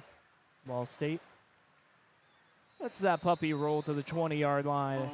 And it'll be 80 yards from the end zone for Jackson Arnold. 21-0 the score with 9:10 left in the third quarter. Auburn still trying to find some way to put some more points on the board. Still scoreless here in the second half. You're listening to SportsLink Digital Ball State Football, presented by Victory Honda of Muncie. We'll be right back. Well, together, we're all in it together. And I said it in my press conference, it's not just the players, it's not just the coaches, it's the administration, it's the trainers, it's the strength staff, it's the alumni coming back, it's the people in the community supporting our program. Together to me is just moving as one cohesive unit. I feel like I could just go back to like our conditioning, like our workouts together. You're building a lifelong brotherhood with this team. When I hear that word, it fires me up because I feel like it explains, football in a sense. New episode of Together is out now. For the best stories, access, and coverage of Ball State sports, follow SportsLink on social media platforms Twitter, Facebook, Instagram, and Snapchat. Search @BSU SportsLink.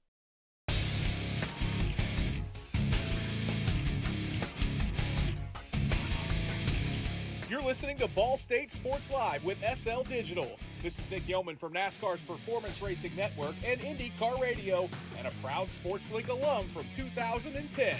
Go Cards! Welcome back to Jordan-Hare Stadium. The score is still 21-0 with 9:10 left in the third quarter. Jackson Arnold appears still to be the quarterback. Some of the people at Jordan-Hare have decided, I'm done, I want to go home. But still, a large contingency of the proud Navy and Orange hang around to see if Auburn can open up the score. Yeah, until you feel comfortable enough to pull your starting quarterback, I think you got to stick around. It's a great atmosphere. Jackson Arnold's looked really sharp, 17 for 21, 174 yards and 2 touchdowns, but Auburn wants a little bit more. It seems like the efficiency at which this offense is operated at should have resulted in more than 21 points at this point, but nonetheless, we'll see what the Ball State defense has dialed up to pressure Arnold here again. That defense ready to come back out onto the football field. They have held Auburn to 70 rushing yards, similar to what they did against Purdue, where they outrushed the Boilermakers. Not the same today. Ball State only 8 rushing yards. Wow. But the defense holding strong. 1st and 10 at Auburn's own 21-yard line.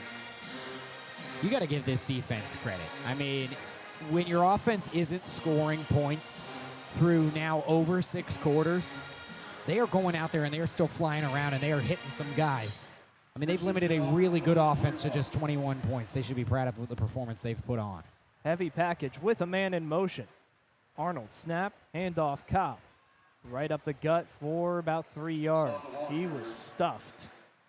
And we haven't seen many heavy packages from Auburn, and it really didn't work there. It didn't, but that's kind of what Ball State's been trying to run, and it is more effective there than Ball State has been on those first down inside runs, because that hasn't been their look every time on first down. When you phase it in every once in a while, it usually works more effectively. 2nd and 7 at the 24. One receiver to each side. Play action. The throw to the near side. It's complete for Malcolm Simmons as he gets the first down. Ended up about a yard in front of the line to gain. And Auburn's chugging along once more. Yeah, that's a nice move at the end of that route by Simmons. After he brings it down, he spins to his right just to get toward the sideline, creates some space, and is able to tiptoe for that first down. It's little extra plays like that to move the chains that keeps the offense moving comfortably. Ball on the left hash for a 1st and 10 at the 33 now. 8:11 left in the third quarter. The snap, Arnold, another play action, looking once more to Simmons, and he's there again. Spinning around still across midfield to the 45, and he's finally wrestled out of bounds. A great gain by Malcolm Simmons on back-to-back plays, back-to-back first downs. And for the most part, the open field tackling has been there for Ball State, but you can tell that this defense is getting just a little bit tired, especially in the secondary. Really young group of cornerbacks, so you try and keep your main guys out there for a long time. Giddy up offense for Auburn. 45-yard line is where the ball spotted. 1st and 10. The fake play action. Instead, the run to Cobb. Moves around to the 20. He's all alone to the 10. They won't catch him. Touchdown, Tigers.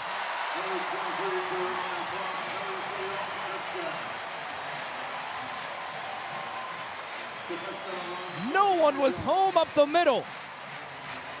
And Jeremiah Cobb, back-to-back games with a score. That is the second up-the-middle explosive play we've seen from Jeremiah Cobb. And a 4-score lead for Auburn. Surely they've got to be feeling a lot more comfortable right now. But give credit to the heart of this offensive line. The guards, Dylan Wade and Jeremiah Wright, and then the center, Connor Liu. They've opened up some good holes for Cobb to get through.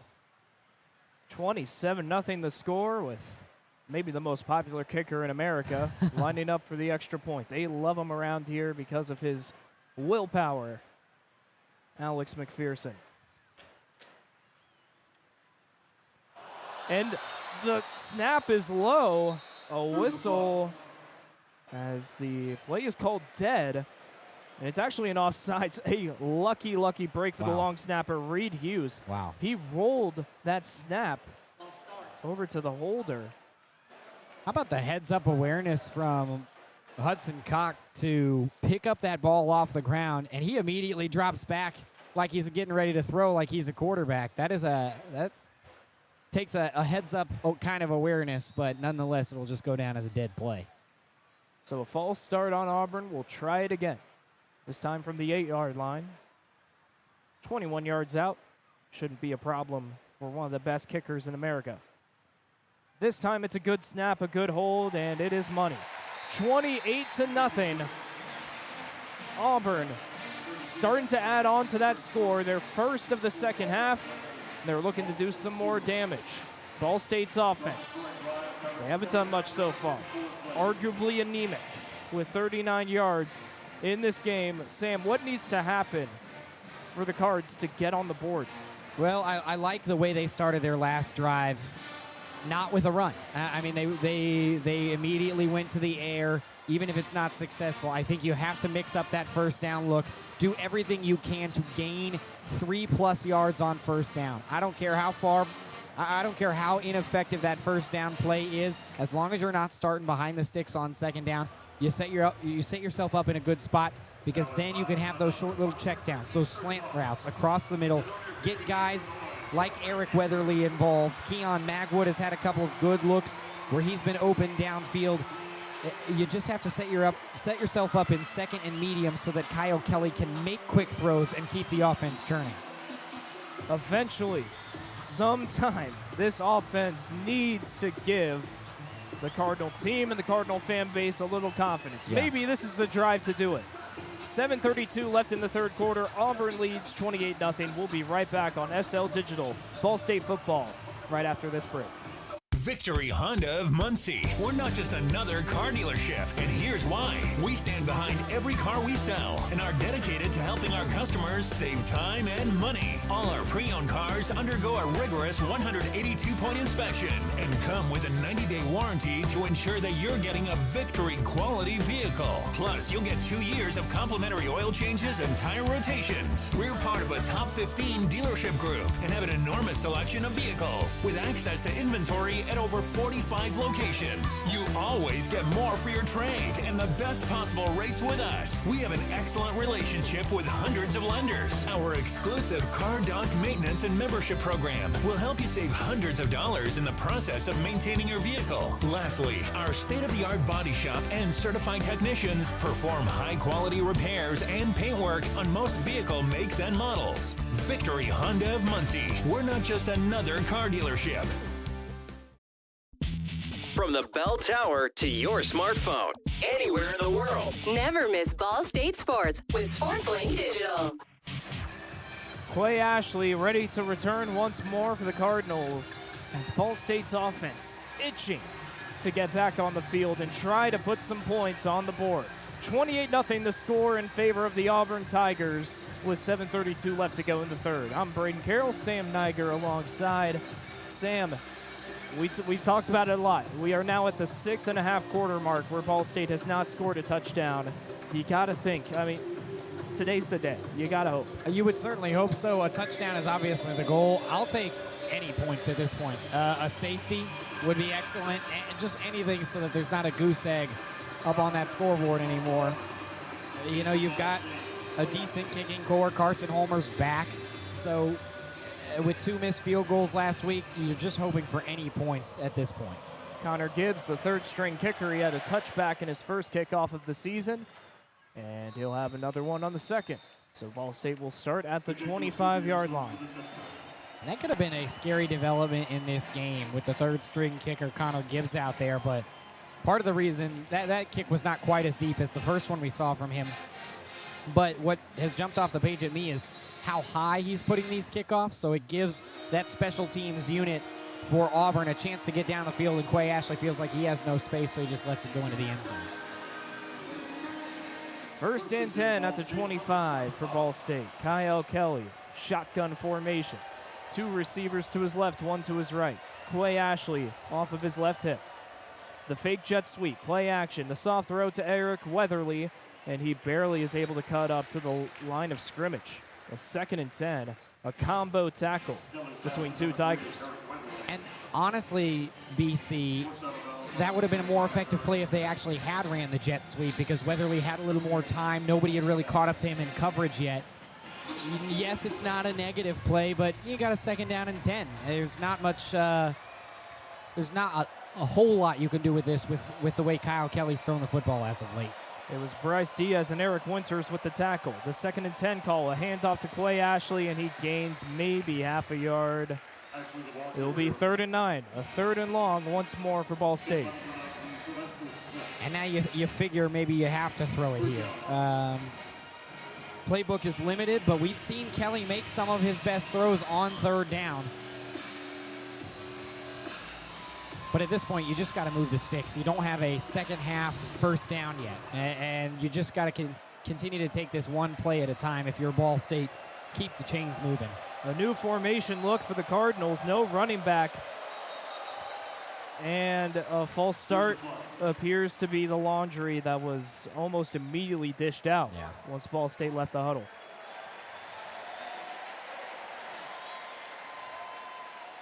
Well, back him up a little more. And I would have liked to have seen what that formation had turned into, because that was a new look we haven't seen yet. But you and I were really hoping for a little more triple option than we've seen tonight. We thought perhaps they might phase in more triple option than Purdue. We've seen it a lot less. Well, here's the look again. 2 tight ends to the same side.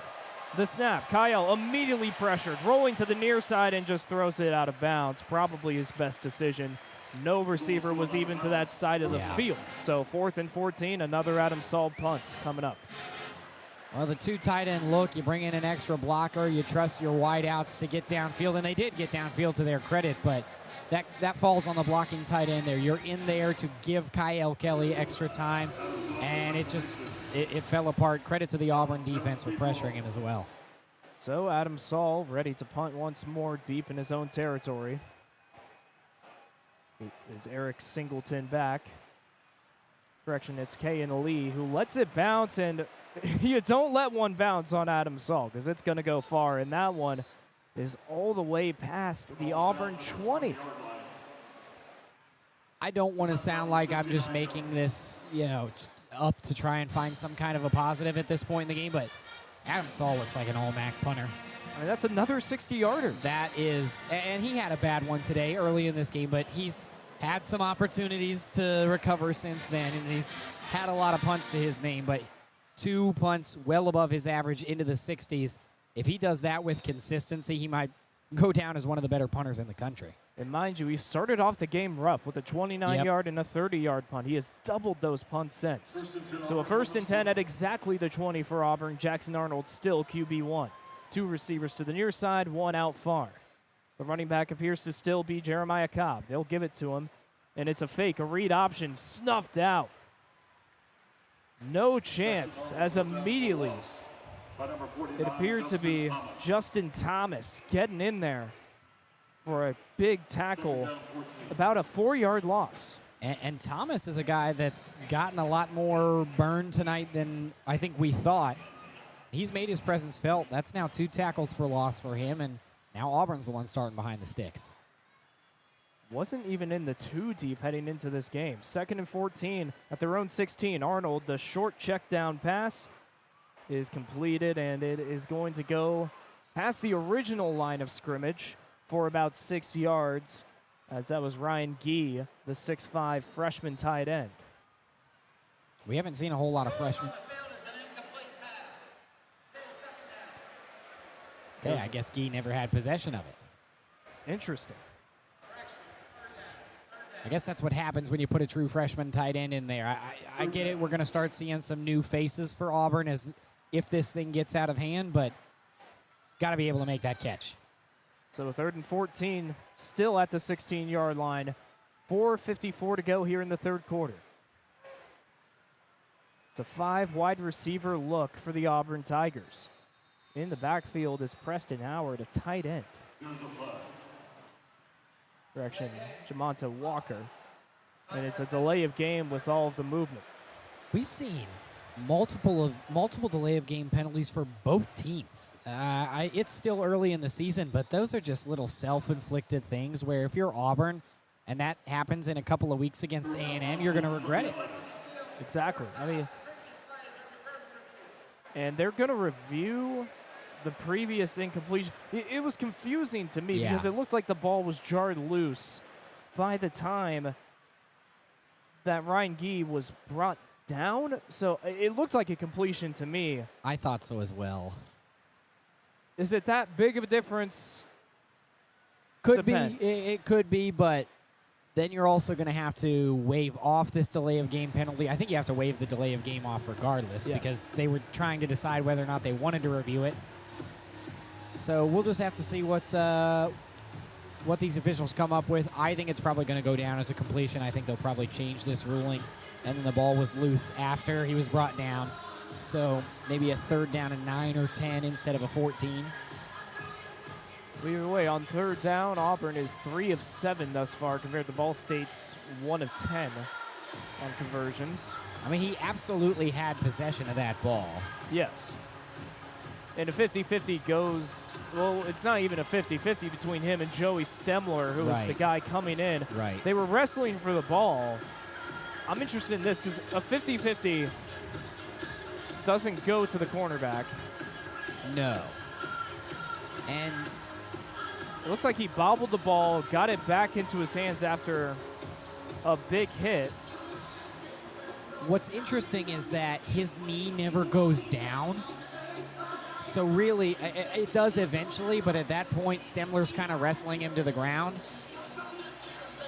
This is interesting for the officials. I think it's going to be a completion and a down, a tackled player after a 5-yard pickup, but it's curious. This is an interesting one for Matt Leffler to look at. He's had a couple of interesting plays he's had to navigate through, and I think the officiating crew's done a decent job tonight.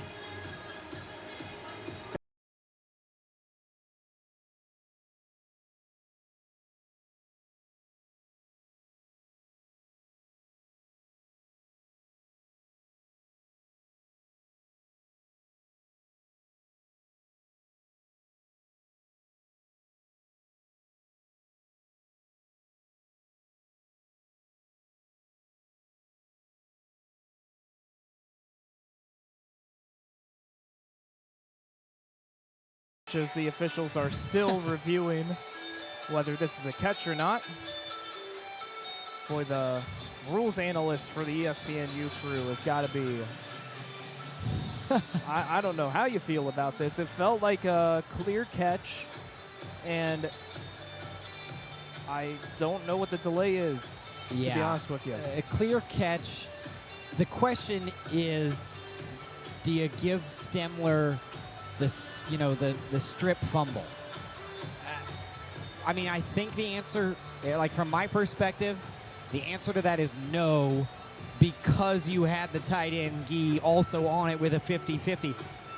What's interesting is they never showed the end of the play. We never really saw who came away with the ball, so this will be an interesting ruling. The officials have left the replay machine. Wow, Joey Stemler is accredited with a strip and a fumble recovery. Unbelievable. That is one of the more interesting reversal calls I've seen, maybe ever, as the catch was made by Gee, the tight end, the freshman tight end, getting his first snaps as an Auburn Tiger, and then lost the ball due to a hit from Michael Gravely Jr. Joey Stemler came in and wrestled with him for the ball while they were on the ground, and Joey Stemler gets accredited with a fumble recovery on a 50-50. And now you've got the best field position you've had all day if you're Ball State. This could be a big couple of plays here. Yeah, ball on the 22 for a 1st and 10. Kyle Kelly drops back to pass, looking to his left, throwing towards the boundary, and the catch is complete to, it looks like Eric Weatherly Jr., the slot receiver, who we have almost been begging to get the ball. Yep. And just like that, it's a goal to go for Ball State. Believe it or not, the first goal to go situation of the season for Ball State. 4-receiver look, no one else in the backfield, and Kelly rolling to his left, immediately shut down. And an interesting call for the first goal to go play of 2025. I don't totally hate it because you worked quickly in a no-huddle situation, but from my perspective, you just had Kyle Kelly's best throw of the year on a string to Weatherly, and then you call a QB keeper that Auburn reads perfectly. Like, give credit to the defense, but I don't know about that play call. Under 4 minutes to go in the third quarter. Quick out of the huddle. Kyle Kelly looks toward the sideline. 2nd and 9 at the 9-yard line. These Auburn fans are crazy. It's another QB power. He's able to at least inch, and he lost the football. He lost the football, extending for an extra yard. Unbelievable. Ball State's best chance at a score all season is shut down, destroyed, and dismantled. And we're going to certainly have a review, as Kyle Kelly may have been down when he extended. The official ruling on the field, they just changed it. They said he was down. Oh, he was not. No, he Absolutely lost the ball. not. Kyle Kelly lost the football. Yeah, they just put it up on the Jumbotron. Auburn isn't even sending their defense out there. Wow. Like, that needs to be a review. God bless the kid. He's got to be sick after the first great chance for a Ball State touchdown is probably going to be taken off. There's a lot of activity going on the football field. Well, Hugh Freeze wouldn't leave the field. I think Auburn spent the timeout to force the officials to take a look at this. As Hugh Freeze should. a clear fumble from the look that we had. And he is hot. I don't blame him. If you're the officiating crew, you have to review this. We're a Ball State radio program. We're partial to the Cards, but you also want the call to be correct. And Kyle Kelly was standing straight up and down when that ball was stripped away from him by Robert Woodyard Jr. And it appears to me, BC, that the officiating crew will not even take a look at this. I'm curious to hear post-game why this isn't being reviewed. If they don't look at this, you have to capitalize if you're Ball State. You have to capitalize. You just have to. Because, I would hope they don't run another design QB keep. It's, you've had 2 chances inside 10 yards, and you've given it to Kyle Kelly, who is a dynamic athlete 2 times in a row, but you lose a yard, and then you do fumble the football, and for some reason you still have possession. Folks, what you hear is 88,000 people angry. Angry as can be. And now they're getting loud. Wow. 3rd and goal at the 9-yard line. This place is deafening. Welcome to Jordan-Hare. 2 receivers to the near side, 1 out far. Kyle facing the student section, and they're rocking. The snap, drops back, pressure coming, and he is leveled. A flag comes out. He is tackled for what will technically be a sack at the line of scrimmage. I think this is going against Auburn. Woodyard Jr. was there for the tackle. We'll see what they call.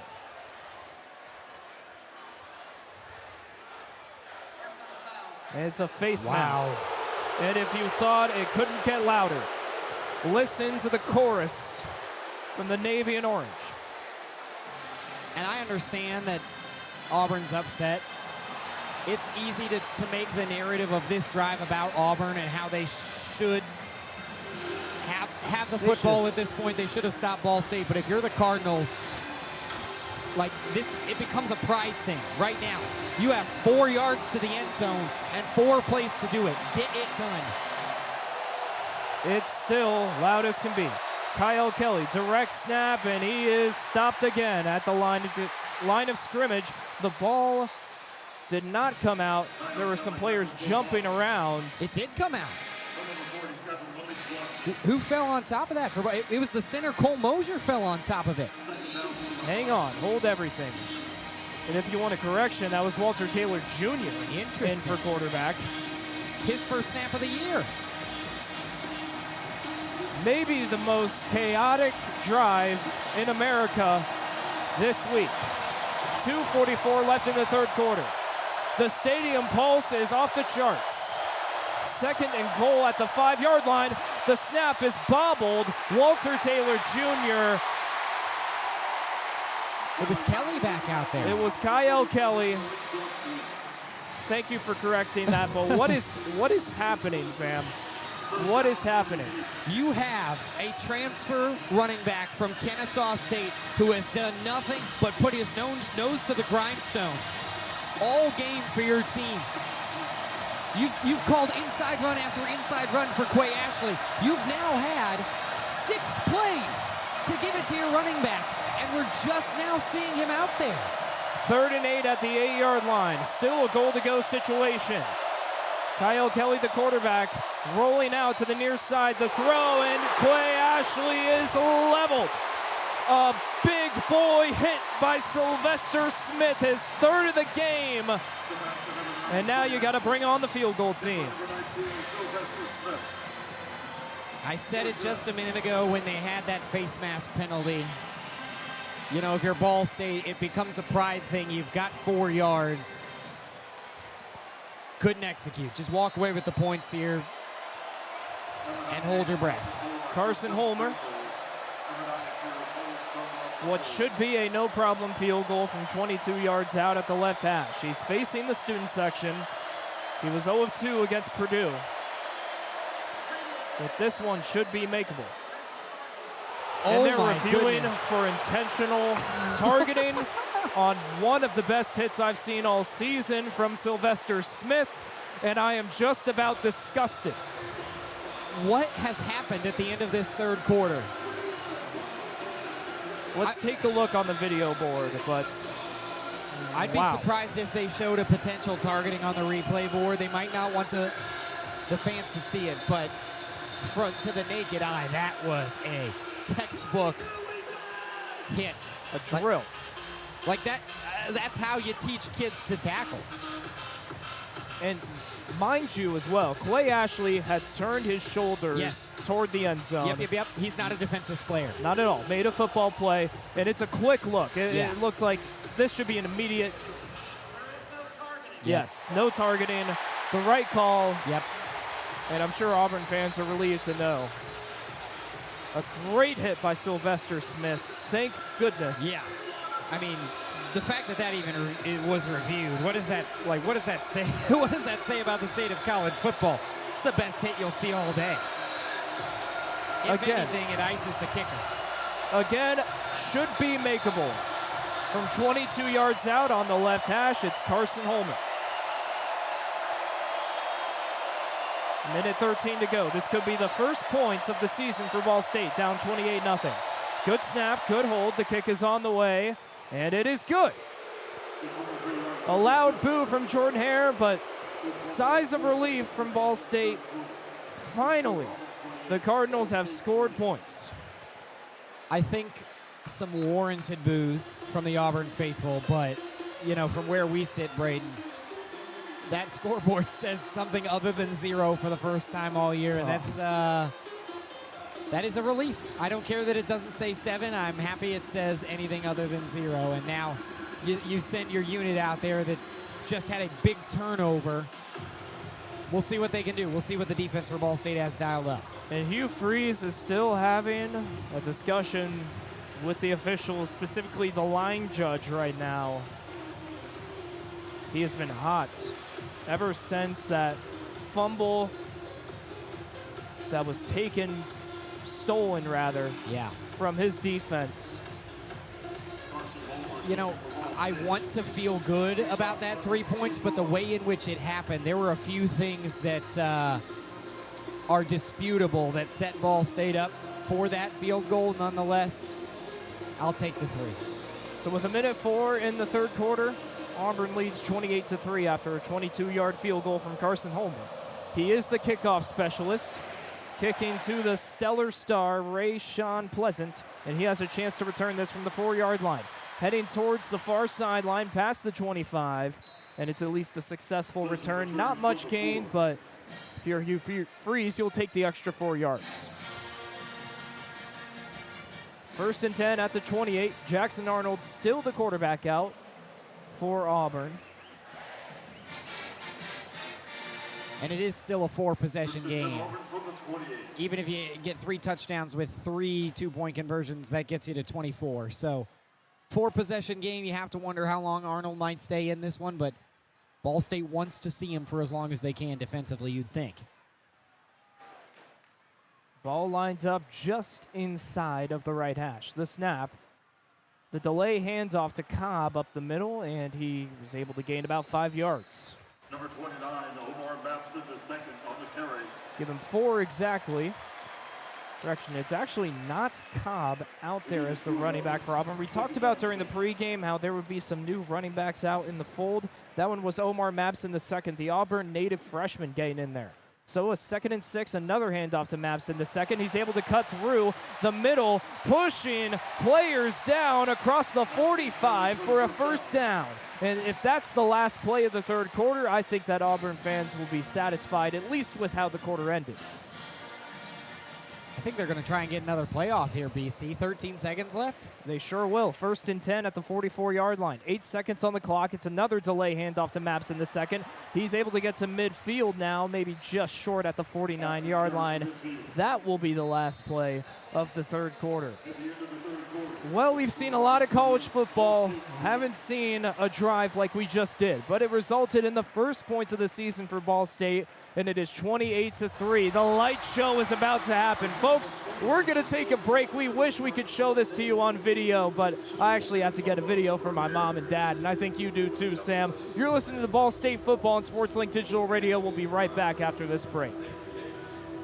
Victory Honda of Muncie. We're not just another car dealership, and here's why. We stand behind every car we sell and are dedicated to helping our customers save time and money. All our pre-owned cars undergo a rigorous 182-point inspection and come with a 90-day warranty to ensure that you're getting a Victory quality vehicle. Plus, you'll get 2 years of complimentary oil changes and tire rotations. We're part of a top 15 dealership group and have an enormous selection of vehicles with access to inventory at over 45 locations. You always get more for your trade and the best possible rates with us. We have an excellent relationship with hundreds of lenders. Our exclusive Car Doc maintenance and membership program will help you save with hundreds of lenders. Our exclusive program will help you save. Lastly, our state-of-the-art body shop and certified technicians perform high-quality repairs and paintwork on most vehicle makes and models. Victory Honda of Muncie. We're not just another car dealership. Well, together, we're all in it together. And I said it in my press conference, it's not just the players, it's not just the coaches, it's the administration, it's the trainers, it's the strength staff, it's the alumni coming back, it's the people in the community supporting our program. Together to me is just moving as one cohesive unit. I feel like I could just go back to like our conditioning, like our workouts together. You're building a lifelong brotherhood with this team. When I hear that word, it fires me up because I feel like it explains, football in a sense. New episode of Together is out now.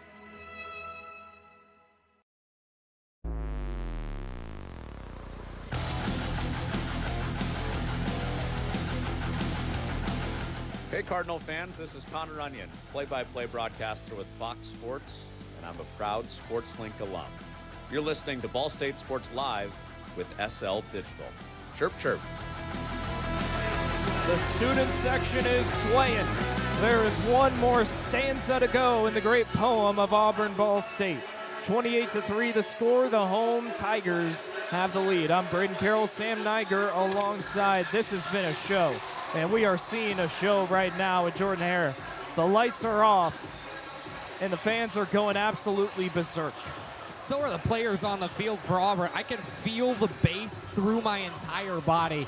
They're swag surfing here at Jordan-Hare, and it is a sight to behold. We heard about this new light show yesterday. They ran through a practice trial of it, and it is really sweet in person. Let that chorus tell you one thing. Football ain't built anywhere else like it is in the SEC. 15 more minutes to go of what has been one heck of a day in Auburn, Alabama. 2nd and 4 at the 49-yard line. Auburn looking to push into Ball State territory with a 25-point lead. The quarterback on the football field is still Jackson Arnold. 2 receivers to the near side, 1 to the far side. The snap, the delay handoff, and it is a drilling. It might have a Ball State player injured, as that's Darrell Robinson, the UConn transfer, getting into the action for a short gain. And man, that was a tough hit absorbed by, it looked like that might have been it's Michael Gravely again. Yeah. Man, he took a hard hit to his shoulder. Well, he had the wind knocked out of him earlier in this game. He's back out there, but that is, that was a violent collision. Yeah, it was that shoulder-chest region. It could have easily just been another moment where he loses his breath. Right. Luckily, he's able to get over to the sideline. So we have 3rd and 4 now at the 50-yard line after a 1, maybe 2-yard rush for Auburn. Jackson Arnold in the gun, 2 receivers to each side. certainly looks like a pass is coming. We'll see the call. It is a pass, a play action, and it's complete to the far side, past the line to gain Horatio Fields once again with those short passes to the far ends. I really like the way they've used Fields in today's game. Only 2 catches for 17 yards last week. He didn't have one over 9. And he's still just got those short little checkdowns. But he's being phased in more, and that takes the pressure away from guys like Cam Coleman and Eric Singleton. It's a dynamic pass attack. 1st and 10 at the Ball State 42 for Auburn. Another play action. Arnold, all the time in the world in the pocket. He'll roll it to the far side, past the 35 and out of bounds at the 32-yard line. Just short of the first down marker. It will be a 2nd and 1. That's just how good Arnold is using his legs. He has been stellar through the air today. 20 for 24, over 200 yards and 2 touchdowns. But when he takes off, he is shifty. And they'll actually give him enough for the first down. So ball at the 32-yard line, Auburn pushing.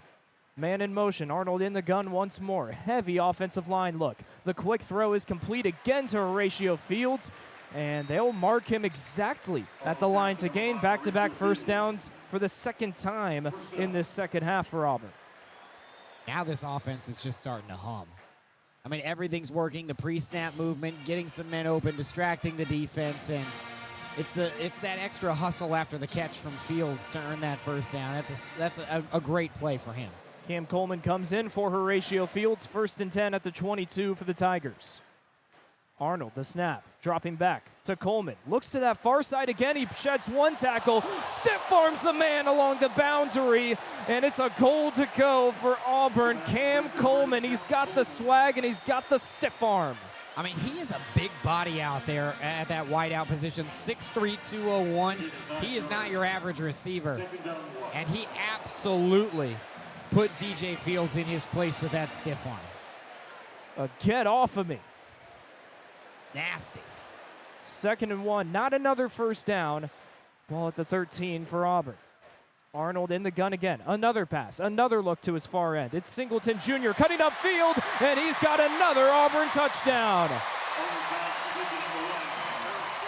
Clapping it up with the student section. Auburn up big. This is a stellar play design.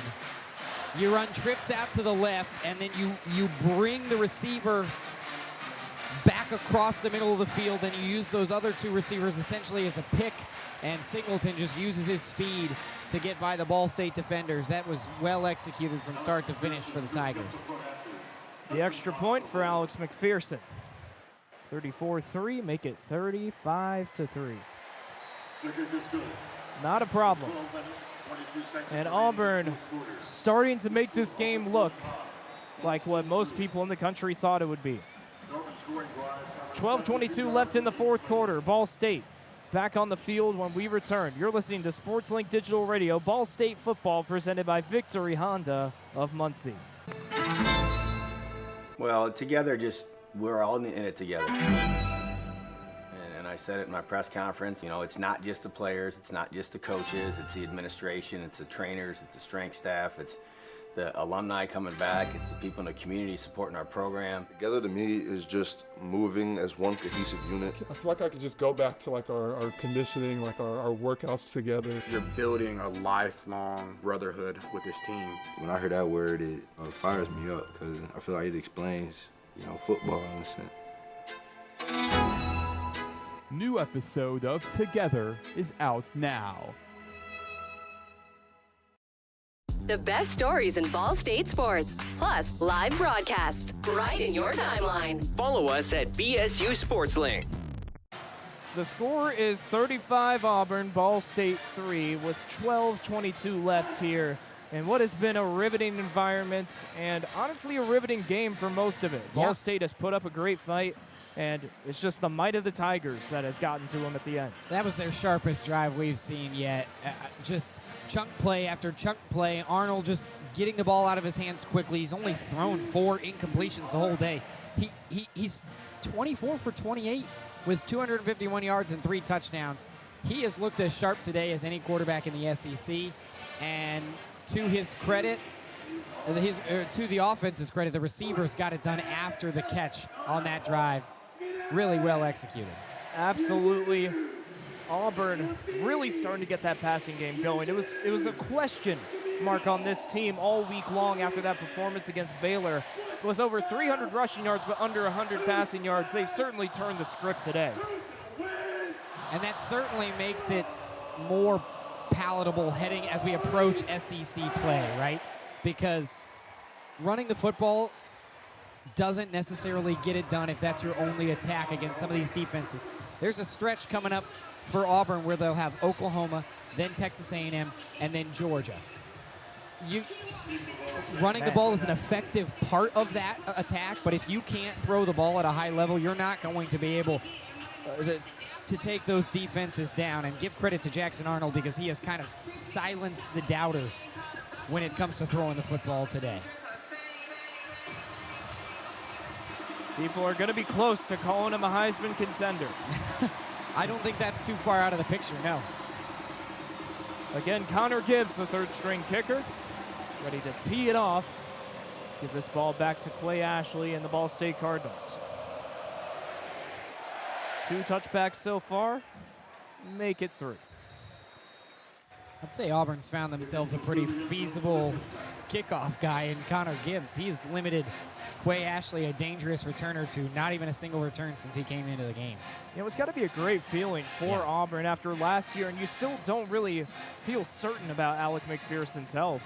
At least you know you have a guy like Towns McGoo who can be the kickoff specialist, and even now, I mean, you might be able to look to Connor Gibbs as a guy who can kick field goals. It's true.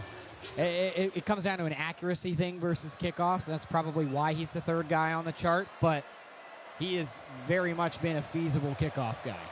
3-receiver bunch on the first play of this Cardinal drive. Kyle Kelly drops back. He's got plenty of time, evading pressure, rolling to the far side. Short check down pass complete to Eric Weatherly for a gain of 5 yards. A bit of confusion from the line judge on how much it was, but it will be 2nd and 5 with the flag down.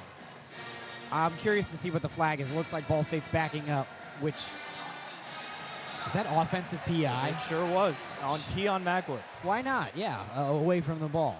And he can do nothing but smile after that. But anyways, what I was going to say is that... Oh, yeah. Yeah, okay, he just maybe blocked. Maybe it was. But that was the best Kyle Kelly has looked when fleeing from the pocket. He never took his eyes away from downfield. Even if it was just a check down, he still kept his eyes on his receivers, went through his progressions, and made the throw. That was a positive play despite the negative yardage. So after a straight-up block from Keon Magwood on Bryce Diaz, it is 1st and 22 at the 13. A simple handoff to the outside, and it is shut down by Keldrick Falk, the man we've been waiting for. Actually, Bryce Diaz, correction. Yeah, Falk has been really quiet, but the rest of the defense has stepped up. I like that Elijah Jackson's getting some burn, but we have had very limited Quay Ashley second half. He's hardly had any second half touches. I'm curious as to where he's at. It's been a tough day of sledding for the Ball State offense. Another long 2nd down, an empty backfield for Kyle Kelly. 3 receivers. The short throw is complete to Eric Weatherly on the near side, heading towards the 15, putting his shoulder down and making it to the 19-yard line. So a 2nd and 25 turns into a 9-yard gain. It's much manageable. 3rd and 16. What do you do here? I think you got to go back.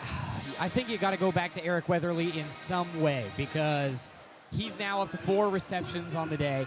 He's been your most consistent receiver. We've seen Keon Magwood and Ty Robinson get open, but the offensive line isn't affording Kelly enough time to throw. So if you can get a slant, maybe get some blocking or a design screen to Weatherly, that's your best bet here on a 3rd and long. 10:44 left to go in this game. 3rd and 14 at the 24-yard line. Kyle Kelly, pressure's coming. He'll roll out to the far side again, trying to outrun everybody. Throws it to Eric Weatherly, and it's a pretty good throw to the boundary. It's just short of the line to gain. It'll be a 4th and 3 and another decision for Coach Yu. And it looks like the offense is going to come off the field. But I will say, we talked about this a little bit last week at Purdue. Like, these games don't matter. So if Kyle Kelly can start to figure, it doesn't matter that Kyle Kelly's figuring this out now in the 4th quarter, so long as he's figuring it out. Like, just figure it out before you get to MAC play. This is a team that still feels like they've got a shot in the conference. They're going to have to play some top dogs in the conference. Ohio's coming up very early on the schedule. But if Kyle Kelly, knowing that he's going to be flush on the pocket, is able to make plays like that with consistency, that gives Ball State the best shot. Well, while we wait on this official review for that Eric Weatherly catch, we can look ahead to what's next for the Ball State Cardinals. That game at home against New Hampshire on September the 13th, which raises eyebrows. It's a real chance for the Cards to win, but we have seen the Wildcats plenty of times be successful in the FCS level, and actually the last time Ball State saw New Hampshire was a loss back in 2009.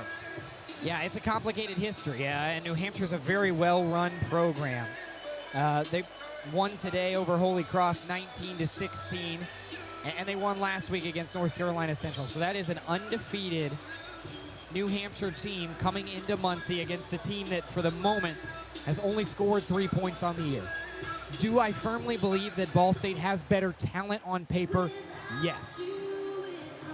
The real concern is that Ball State is not used to scoring the football. Like, it's very reasonable to assume that Ball State might not have a touchdown to their name. We're going to get the reveal here. Upheld, so a completed pass, but short of the line to gain.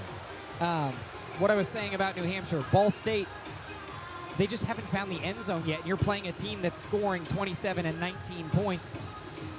The Cardinals don't want to go into their first home game not having found the end zone against a team that they're supposed to beat. That shakes your confidence just a little bit. So I think adding more points to your tally in this game is a big deal for Ball State at this point, even if it might not change the outcome. And some mass confusion as the punt returner came out for Auburn. And Ball State's going to go for this on 4th and 4, apparently changing their decision after the review. One receiver out far, two to the near side. No tight ends out on the football field, but Clay Ashley in the backfield. Kyle Kelly in the gun. 5 seconds on the play clock. 3 seconds. Man in motion. 1 second. He didn't get that off. No. And it's a delay of game.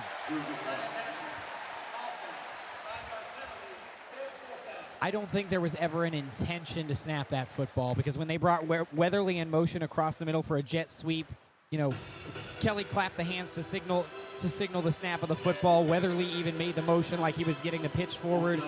I think the intention there was to just try and get Auburn to jump offside like they did in the first half, but ultimately a good job of holding strong by that Auburn defense. So it's going to be a 4th and 9 punt for Adam Saul. He has two 60-yard punts here in this game alone. He has a beauty again. The return opportunity, some open space, 35, 40, 45, and Kayan Lee is finally tripped up after a great 25-yard return. He was a little bit shaken up after, able to get up on his own. Actually, that is Malcolm Simmons, the wide receiver, as there are 2 number 4s on this Auburn roster. A penalty on the return. It's going to be a holding, so we'll take some yards off of that. I don't know if you meant to do this, BC, but that is exactly how the kick 6 call started on the radio. 35, 40, 45, and then he was tripped up. But I thought that was a great reference from you, whether you meant to do it or not. That would have been a fun thing to get to call in this stadium specifically. But nonetheless, I guess it was all for naught with that penalty. When you're at Jordan-Hare, sometimes the memories just slip out. It's true. What else is a guy to do? You see him cross the 45. You see him cross the 35. You see him cross the 40. Got to call it how it is. Suddenly, there he goes. Suddenly, there goes Davis. 9:38 left on the clock. 35-3 is the score. We'll see if Jackson Arnold is still the QB out there. We are expecting at least a few snaps from the backup, Deuce Knight, a highly touted 5-star prospect coming out of high school. This kid, just an absolute stud. You talk about the number 2 QB nationally. Yeah. He won 2 state titles in track and field. one for the high jump, one for the long jump. He's got family that's played in the NFL. Right. A dual threat weapon. And some people around Auburn think maybe the future of the program after Jackson Arnold. And you don't want to maybe have that conversation quite yet because Jackson Arnold, assuming he decides to stay with Auburn for one more year, which if he does go on a Heisman-esque run and decides to go to the league early, more power to him. He's looked great tonight. I expect him to look really good all season. But if for whatever reason he does stick around for another year, then in the era of modern college football, how long will Deuce Knight really stick around as that backup QB? But if he does get the look next year, there is a reason that these people in Auburn, Alabama are excited. He is an unbelievable athlete. You talk about those track and field state championships. That's something you usually hear about wide receivers, cornerbacks, skill position players. You're looking at an absolute athlete in Deuce Knight, and he's getting a couple of throws in to warm up. I'm curious to see if this will be the first drive that he gets called. Well, a little scoring update around the SEC. We talked about the upset that was brewing between Mississippi State and Arizona State. Yeah. 17-0. Arizona State came all the way back to take the lead on the Bulldogs. So just like that, the SEC, it's been a troubling day for the conference. Some closer games maybe than a lot of fans were thinking, but I think when you look at it wholesale, that only big upset was Florida. And the rest of the conference seems to have survived. So Jackson Arnold's day is done, and it is time for Deuce Knight to hit the football field. He's got the student section riled up. 1st and 10 at the 15-yard line, a 32-point lead for the Auburn Tigers. 3 receivers, 1 running back. The play action, the short throw is incomplete. It was on target to his man as we have a few more reserves coming in for this Auburn Tigers team. That one was Bryce Kane, the 5'10 redshirt freshman with the incompletion. Yeah, that one's not on Knight. Obviously, you want a completion for your first ever throw. And I like the play call from Hugh Freeze. You know, get him in a spot where he's just making an easy throw. Just wasn't able to haul it in with Kane. So a 2nd and 10 from the same spot. Another 3-receiver look. The snap, Knight drops back, scanning his far side. Throwing almost directly to Wilson Yates, and somehow Yates couldn't come up with what would have been a open lane to a pick six. I think as hard as that ball was thrown, it caught Yates off guard. He was obviously in the right spot, but if Yates hadn't touched that, Jamad Harmon was right behind him to also pick it off. It just turned into a bad tip drill situation for the Cards defense.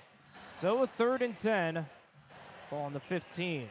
The first throw was on target. The second one was a miss. 3 receivers to the far side, 1 to the near. Deuce Knight to throw again. Scans the field, steps up into the pocket. He'll take it himself to the 20.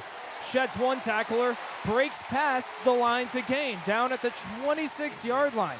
The young man kind of looks like Jackson Arnold a bit the way he's willing to step up in the pocket and tuck it. Yeah, 6'4", 217 compared to 6'1", 219. That's a big body at the quarterback position. He's tall, he's a little bit lanky, he's long, but he's got that muscle mass where he's not afraid to lower the shoulder.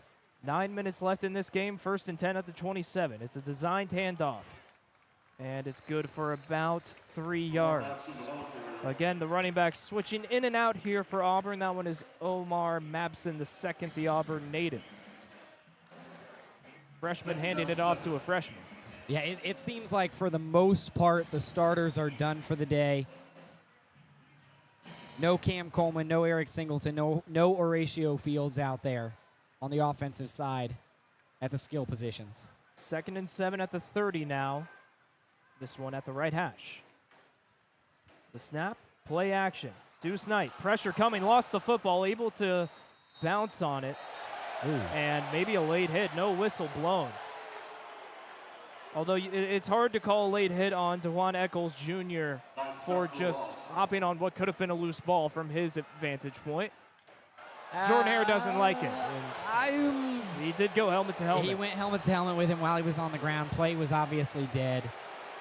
Maybe not obviously dead because he did lose the football, but maybe from Eccles' point of view, he was just trying to down the QB since he hadn't been touched since he lost that football. I don't know.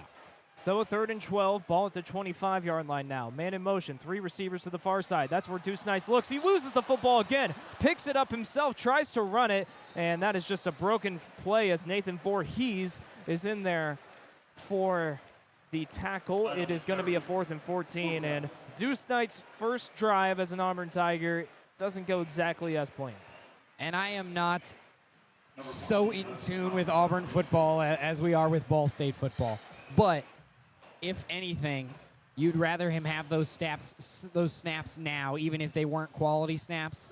Have them now in your freshman year in a game where you're up a bunch against Ball State. Hudson Cack, the punter.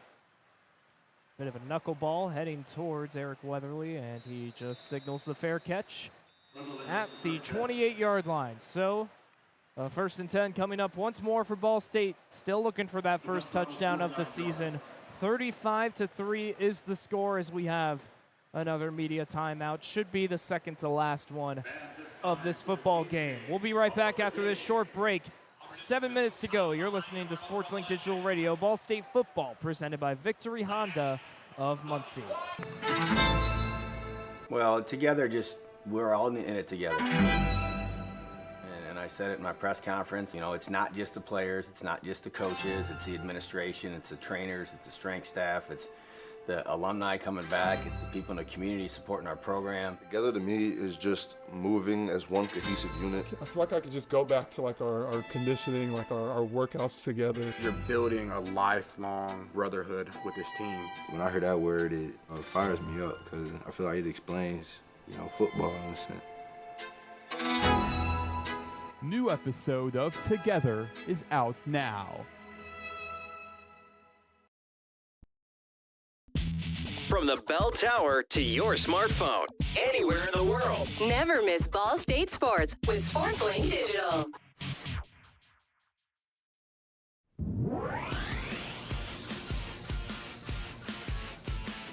You're listening to Ball State Sports Live with SL Digital, the best student radio channel in the country. This is Jack Kaiser. I broadcast for Big Ten Network, and I'm a proud SportsLink alum. Chirp, chirp. Welcome back to Jordan-Hare Stadium as it's a little less jam-packed here. With 6:57 to go, the Auburn Tigers leading 35-3 over the visiting Ball State Cardinals. I'm Brayden Carroll, Sam Neiger alongside. It's been a tough 2-week stretch for Ball State. They've been outscored 66-3 in 2 games, but hey, you still got some time, maybe a chance to score a touchdown. When you're going up against what could be less starters here for Auburn, and we know Coach U, he kept his starters in for the entire game except for the final drive. Yeah. So he's going to have Kyle Kelly out there. Maybe we'll see some other switches, but still some time to put a touchdown on the board. There definitely is, and if you're Ball State, I want to see the offense in another goal-to-go situation because whatever the mess was the last time Ball State was in a goal-to-go situation, you absolutely have to avoid that happening again. Get your guys in the end zone. Let them feel what it feels like to score, especially in a place like this, on a field like this, against a brand like Auburn. Get your guys in the end zone. Know what it feels like to score a touchdown when you go face New Hampshire next week. 1st and 10 at the 28 for Ball State. 72 yards from the end zone. Kyle Kelly still the quarterback out there. A man in motion. A delay handoff, and it's just about to the line of scrimmage for Elijah Jackson.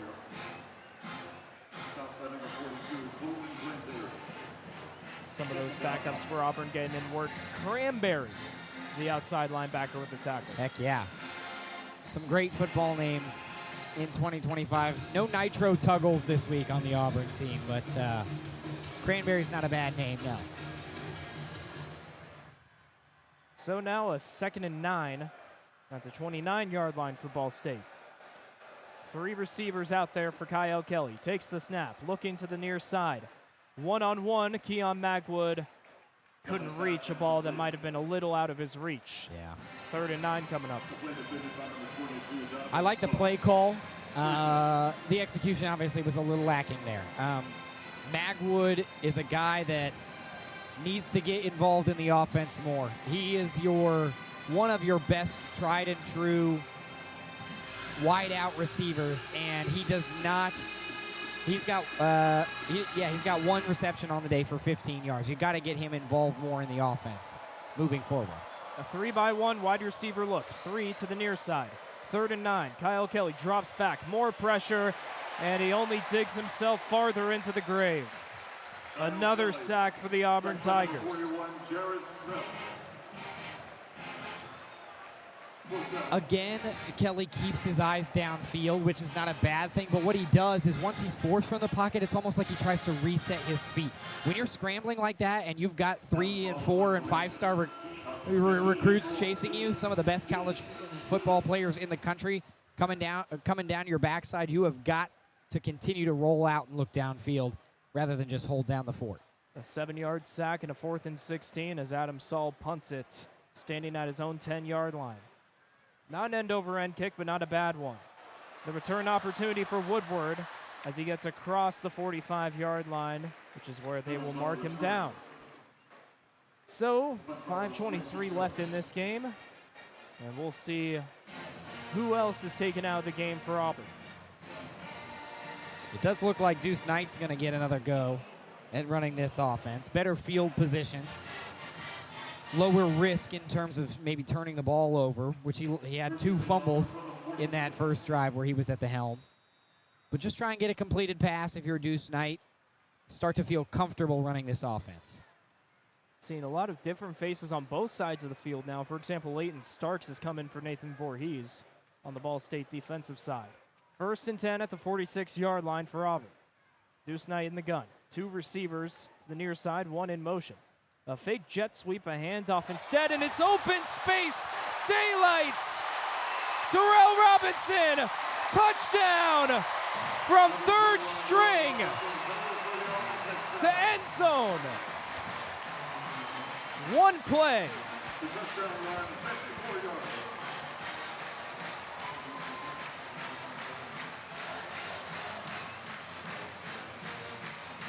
The Auburn route is in full effect.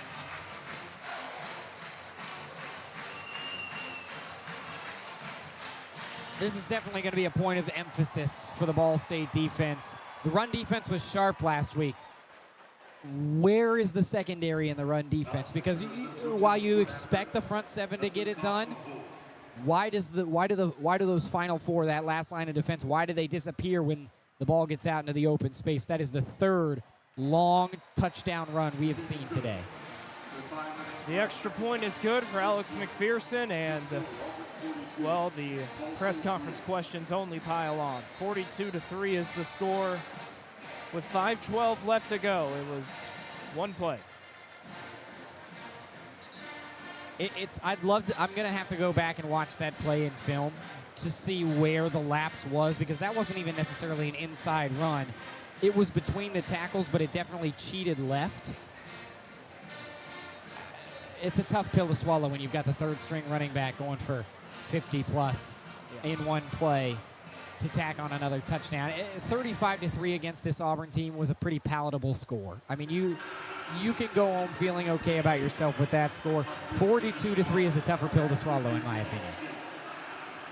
On the bright side, it's got to be a great feeling for the UConn transfer who immediately goes to the Echo bike, getting some extra cardio. Right? I love that. Man, Echo bike is an interesting move after a 54-yard touchdown, his first as an Auburn Tiger. Well, he wasn't expecting to run 50+ yards, so maybe he just cool down. Some kind of cool down. He turned on the jets there. Another kickoff for Auburn. And another touchback. You know, you got to give the kid credit for a 3rd string kicker who hasn't seen any time in Power 4 play. Connor Gibbs he's gotten a good foot on the ball. You really can't ask for anything better from your backup kickoff guy. Right. No returns. I mean, your typical kickoff guy, let Quay Ashley bring it up 26, 27 yards every once in a while. So, I mean, that's that's certainly a bright spot among many for Auburn tonight. It's been a sound start to the season for the Auburn Tigers as they are looking at a almost guaranteed 2-0. But for Ball State, still that first touchdown of the season eludes them. 1st and 10 at the 25-yard line. It's a QB keeper for Kyle Kelly, and he gets about 2 yards. Its execution might not be the problem. At some point, I wonder if a change in play style of this offense isn't something that needs to be considered. I don't know ball like that. I'm not going to say it should or shouldn't be the answer, but it should be in the conversation among what could be wrong. You got to average more than a yard on first down. You just have 100. to. The whole playbook is open to you, and it's gotten a little predictable. 2nd and 8 at the 27 now. It's another inside handoff and, well, another 2 yards.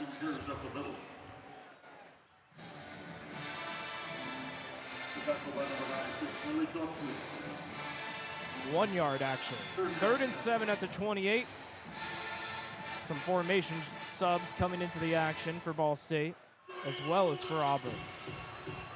I'll say last week about Purdue, it felt like Ball State never gave up.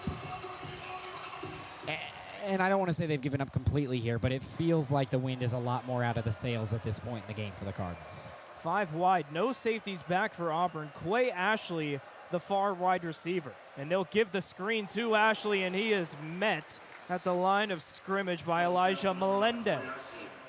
So a 3 and out could be the final drive of the game for Ball State.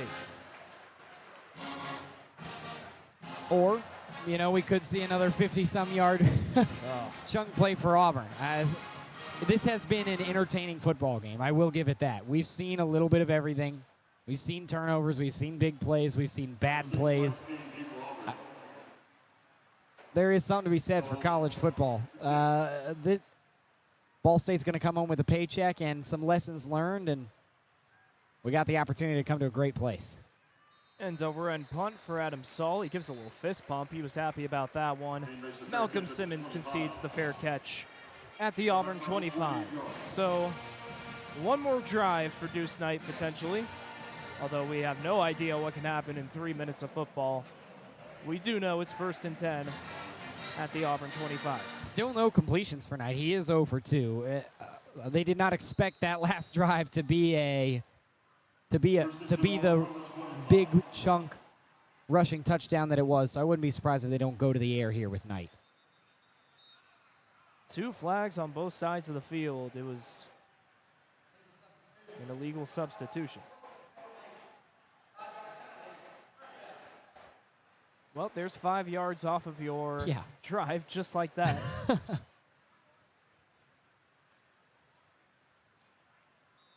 Hugh Freeze stoic on the sidelines. 1st down 15 from the 20. For a 1st and 15. 2 receivers to each side. Fake handoff, and the boundary throw is incomplete. He was looking along the far side for another one of those guys getting some of the first action of the season. That was Sam Turner, another freshman hailing from Lithonia, Georgia. I'm a little curious as to why everybody got pulled for Auburn at once, because now you're surrounding Knight with guys that also don't see a lot of field time, so this might not be the best litmus test. 2nd and 15, a handoff, bouncing to the outside, but tackled at the line to gain. As one more of those new guys. This is actually, I believe, running back number 4 for Auburn. We'll get a name on him real quick. I know it was Toby Adewoyan who made the tackle for Ball State. A lot of people seeing a lot of action for Auburn. We'll try and retrieve that name for you after this 3rd and 14 at the Auburn 21. Play action, throw wide open up the middle of the field, and it is a 1st down. Deuce Knight's first completion is a pretty solid 14-yard gain. And that's the backup tight end, Camden Etheridge. A whole bunch of new faces on the field right now for both teams, but that's the most potent we've seen Knight look. We're at the 2-minute timeout, and we can finally get you that running back, Justin Jones, number 35. Appears to be the running back to end things off. Actually a senior on this team from Bessemer, Alabama. Getting some burn, why not? 42-3. Good opportunity to get some fresh legs out there. Well, Sam, it is a tough realization that Ball State is going to start off 2-0 or 0-2. But a full season ahead of you, really the toughest part of your schedule after these 2 minutes come off the clock is behind you. It's behind you. You've got, it's really tough to tell your skill level when you play two power conference teams as a group of 5 squad. Would you have preferred a little closer game? Sure, but I think Auburn would tell you that they aren't so thrilled with this performance. There were times tonight where Ball State was hanging with Auburn. First 10 minutes of this game, it really was anybody's game. Auburn settled in, to their credit. But if you're Ball State, you have to take these first 2 weeks with a grain of salt. And when you see names on the schedule like Purdue, like Auburn, you know you're facing quarterbacks like Ryan Brown, like Jackson Arnold. To a certain degree, you know what you're getting. It's just, where do you go from here? Don't let it crush you. Don't let it kill your spirit, because you've got very winnable games coming up, including next week against New Hampshire. And this team talks about still being in the conversation for MAC champions. They want to make that MAC championship game. If that is at all in the conversation, you have to watch the film for this week and then have a short-term memory loss. Don't remember anything about this game. Don't worry about the score up on the scoreboard. Just move on. Learn what you can technically, but don't let it take any skin off your back. For the Auburn Tigers, their next game will be at home again against South Alabama on the 13th. But you look to their first meaningful game in conference play at Oklahoma in Norman at the Gaylord Memorial Stadium in front of a ruckus crowd, which is currently enjoying, at least for the moment, a 21-13 lead in the fourth quarter against Michigan. That is a tough opponent, and it will be a tough homecoming for Jackson Arnold. Tough opponent, tough place to play. Arnold, a lot of folks feel underperformed a tad bit at Oklahoma, so the folks in Norman are eager to get him back and eager to give him a piece of their mind. And this is an Oklahoma team that looks pretty sharp. They're playing Michigan well right now. Tough venue to go into. That is a fun first SEC matchup for the Tigers. Nothing screams SEC like two bitter enemies going at it. Right. First and 10 from the 35. First and 10 for Deuce Knight and the Auburn Tigers, hanging on to a 39-point lead, 2 minutes to go. Handoff up the middle, a fake, a read option. Deuce Knight past the line to gain for an 11-yard run, and he moves quickly, I'll tell you that much. He does. When he gets in that open space, you have to treat him as a wide receiver. Really shifty, has a lot of speed, has that length. Obviously, he can hurdle defenders if he needs to, and he almost got away from the Cardinals there. That would have been an unreal play from the backup QB to find space because there was a lot of green grass out in front of him.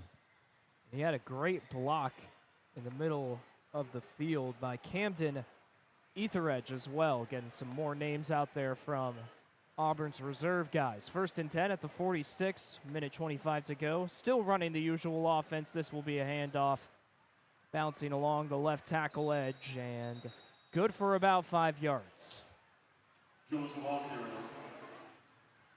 Again, that's Jones, the fourth string running back, getting some work in. Clock rolling with a minute to go. 42-3 the score in favor of Auburn. A good amount of the student section has sat this one out, especially the freshman frat members wearing their suits and khakis up at the top. Second and 5. A throw, surprisingly, from Deuce Knight over to the boundary, complete. Just at the line to gain. Let's see if they give it to him. I don't mind that they're throwing Deuce McKnight this late in the game. Treat it like it's any other kind of game. You pick up the first down, and now time's starting to wind down. Complete to Cameron Anthony. And that really should do it with 22 seconds going.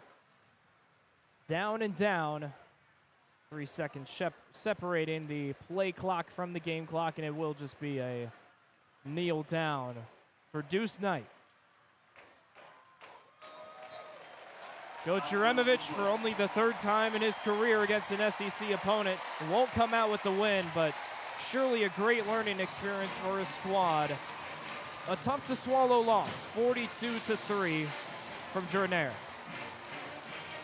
Not unexpected, though. You knew the atmosphere you were getting. You know the team you're getting on both sides of the ball in Auburn. This is a team that's receiving votes in the AP poll. Very easily could have had a number attached to their name this week. There were bright moments for Ball State. Next week, you have a chance to put a full 60 minutes of clean football together. And if they're able to do that, I think there is still much to salvage from a very young season.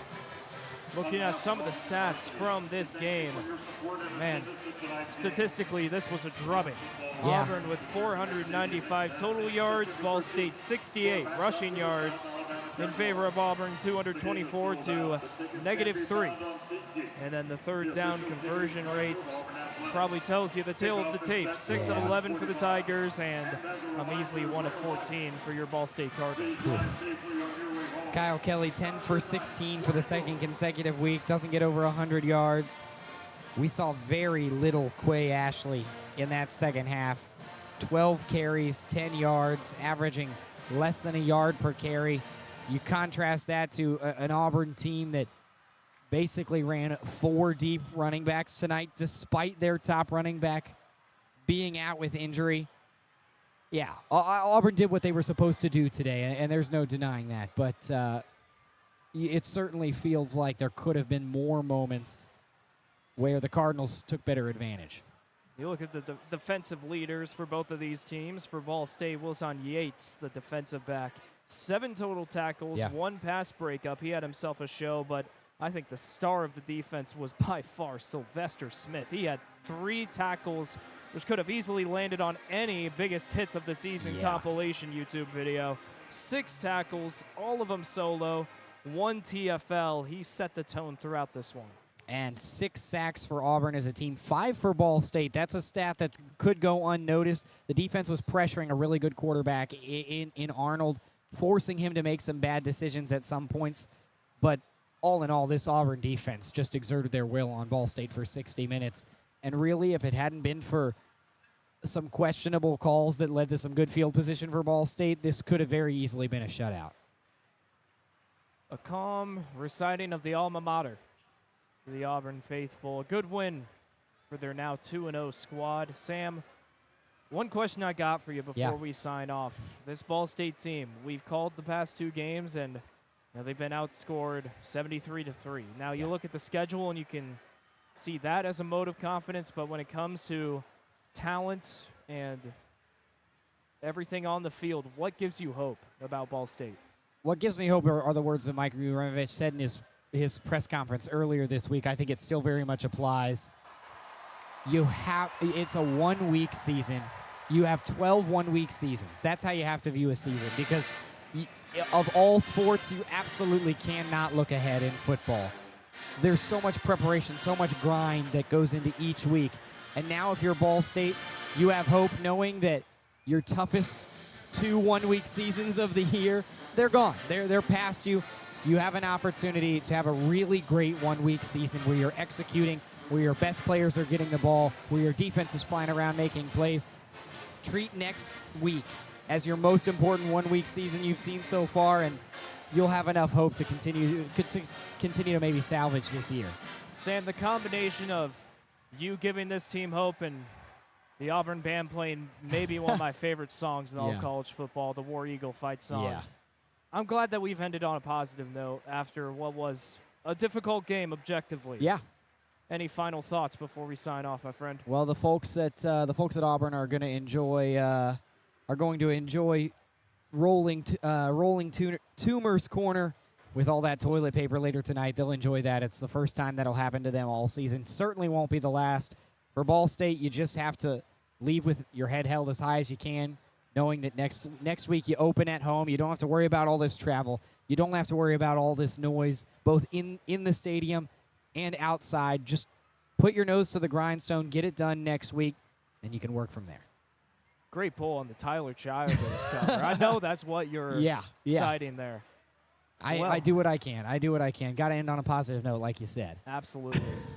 Well, if you're a Walmart or a CVS in Auburn, Alabama, either your stock is out or you're getting the toilet paper out as we speak. The final score today, 42-3 in favor of the Auburn Tigers. Ball State will start 0-2 and will be back in action next weekend on Saturday against FCS New Hampshire, hailing from the Colonial Athletic Conference. Kickoff at 2 p.m., the 13th of September. Thank you for joining us here from the fantastic venue that is Jordan-Hare Stadium. What a great city. What a great SEC school. It's been a pleasure to be able to broadcast this game for you all back at home in Muncie, Indiana, and across the state of Indiana. 42-3, the final score once more. You have been listening to SportsLink Digital Radio, Ball State football presented by Victory Honda of Muncie. Enjoy the rest of your night. Still some college football left for you to salivate over, some NFL tomorrow, and we hope you have a great rest of your weekend. This has been a production of SportsLink Digital Radio.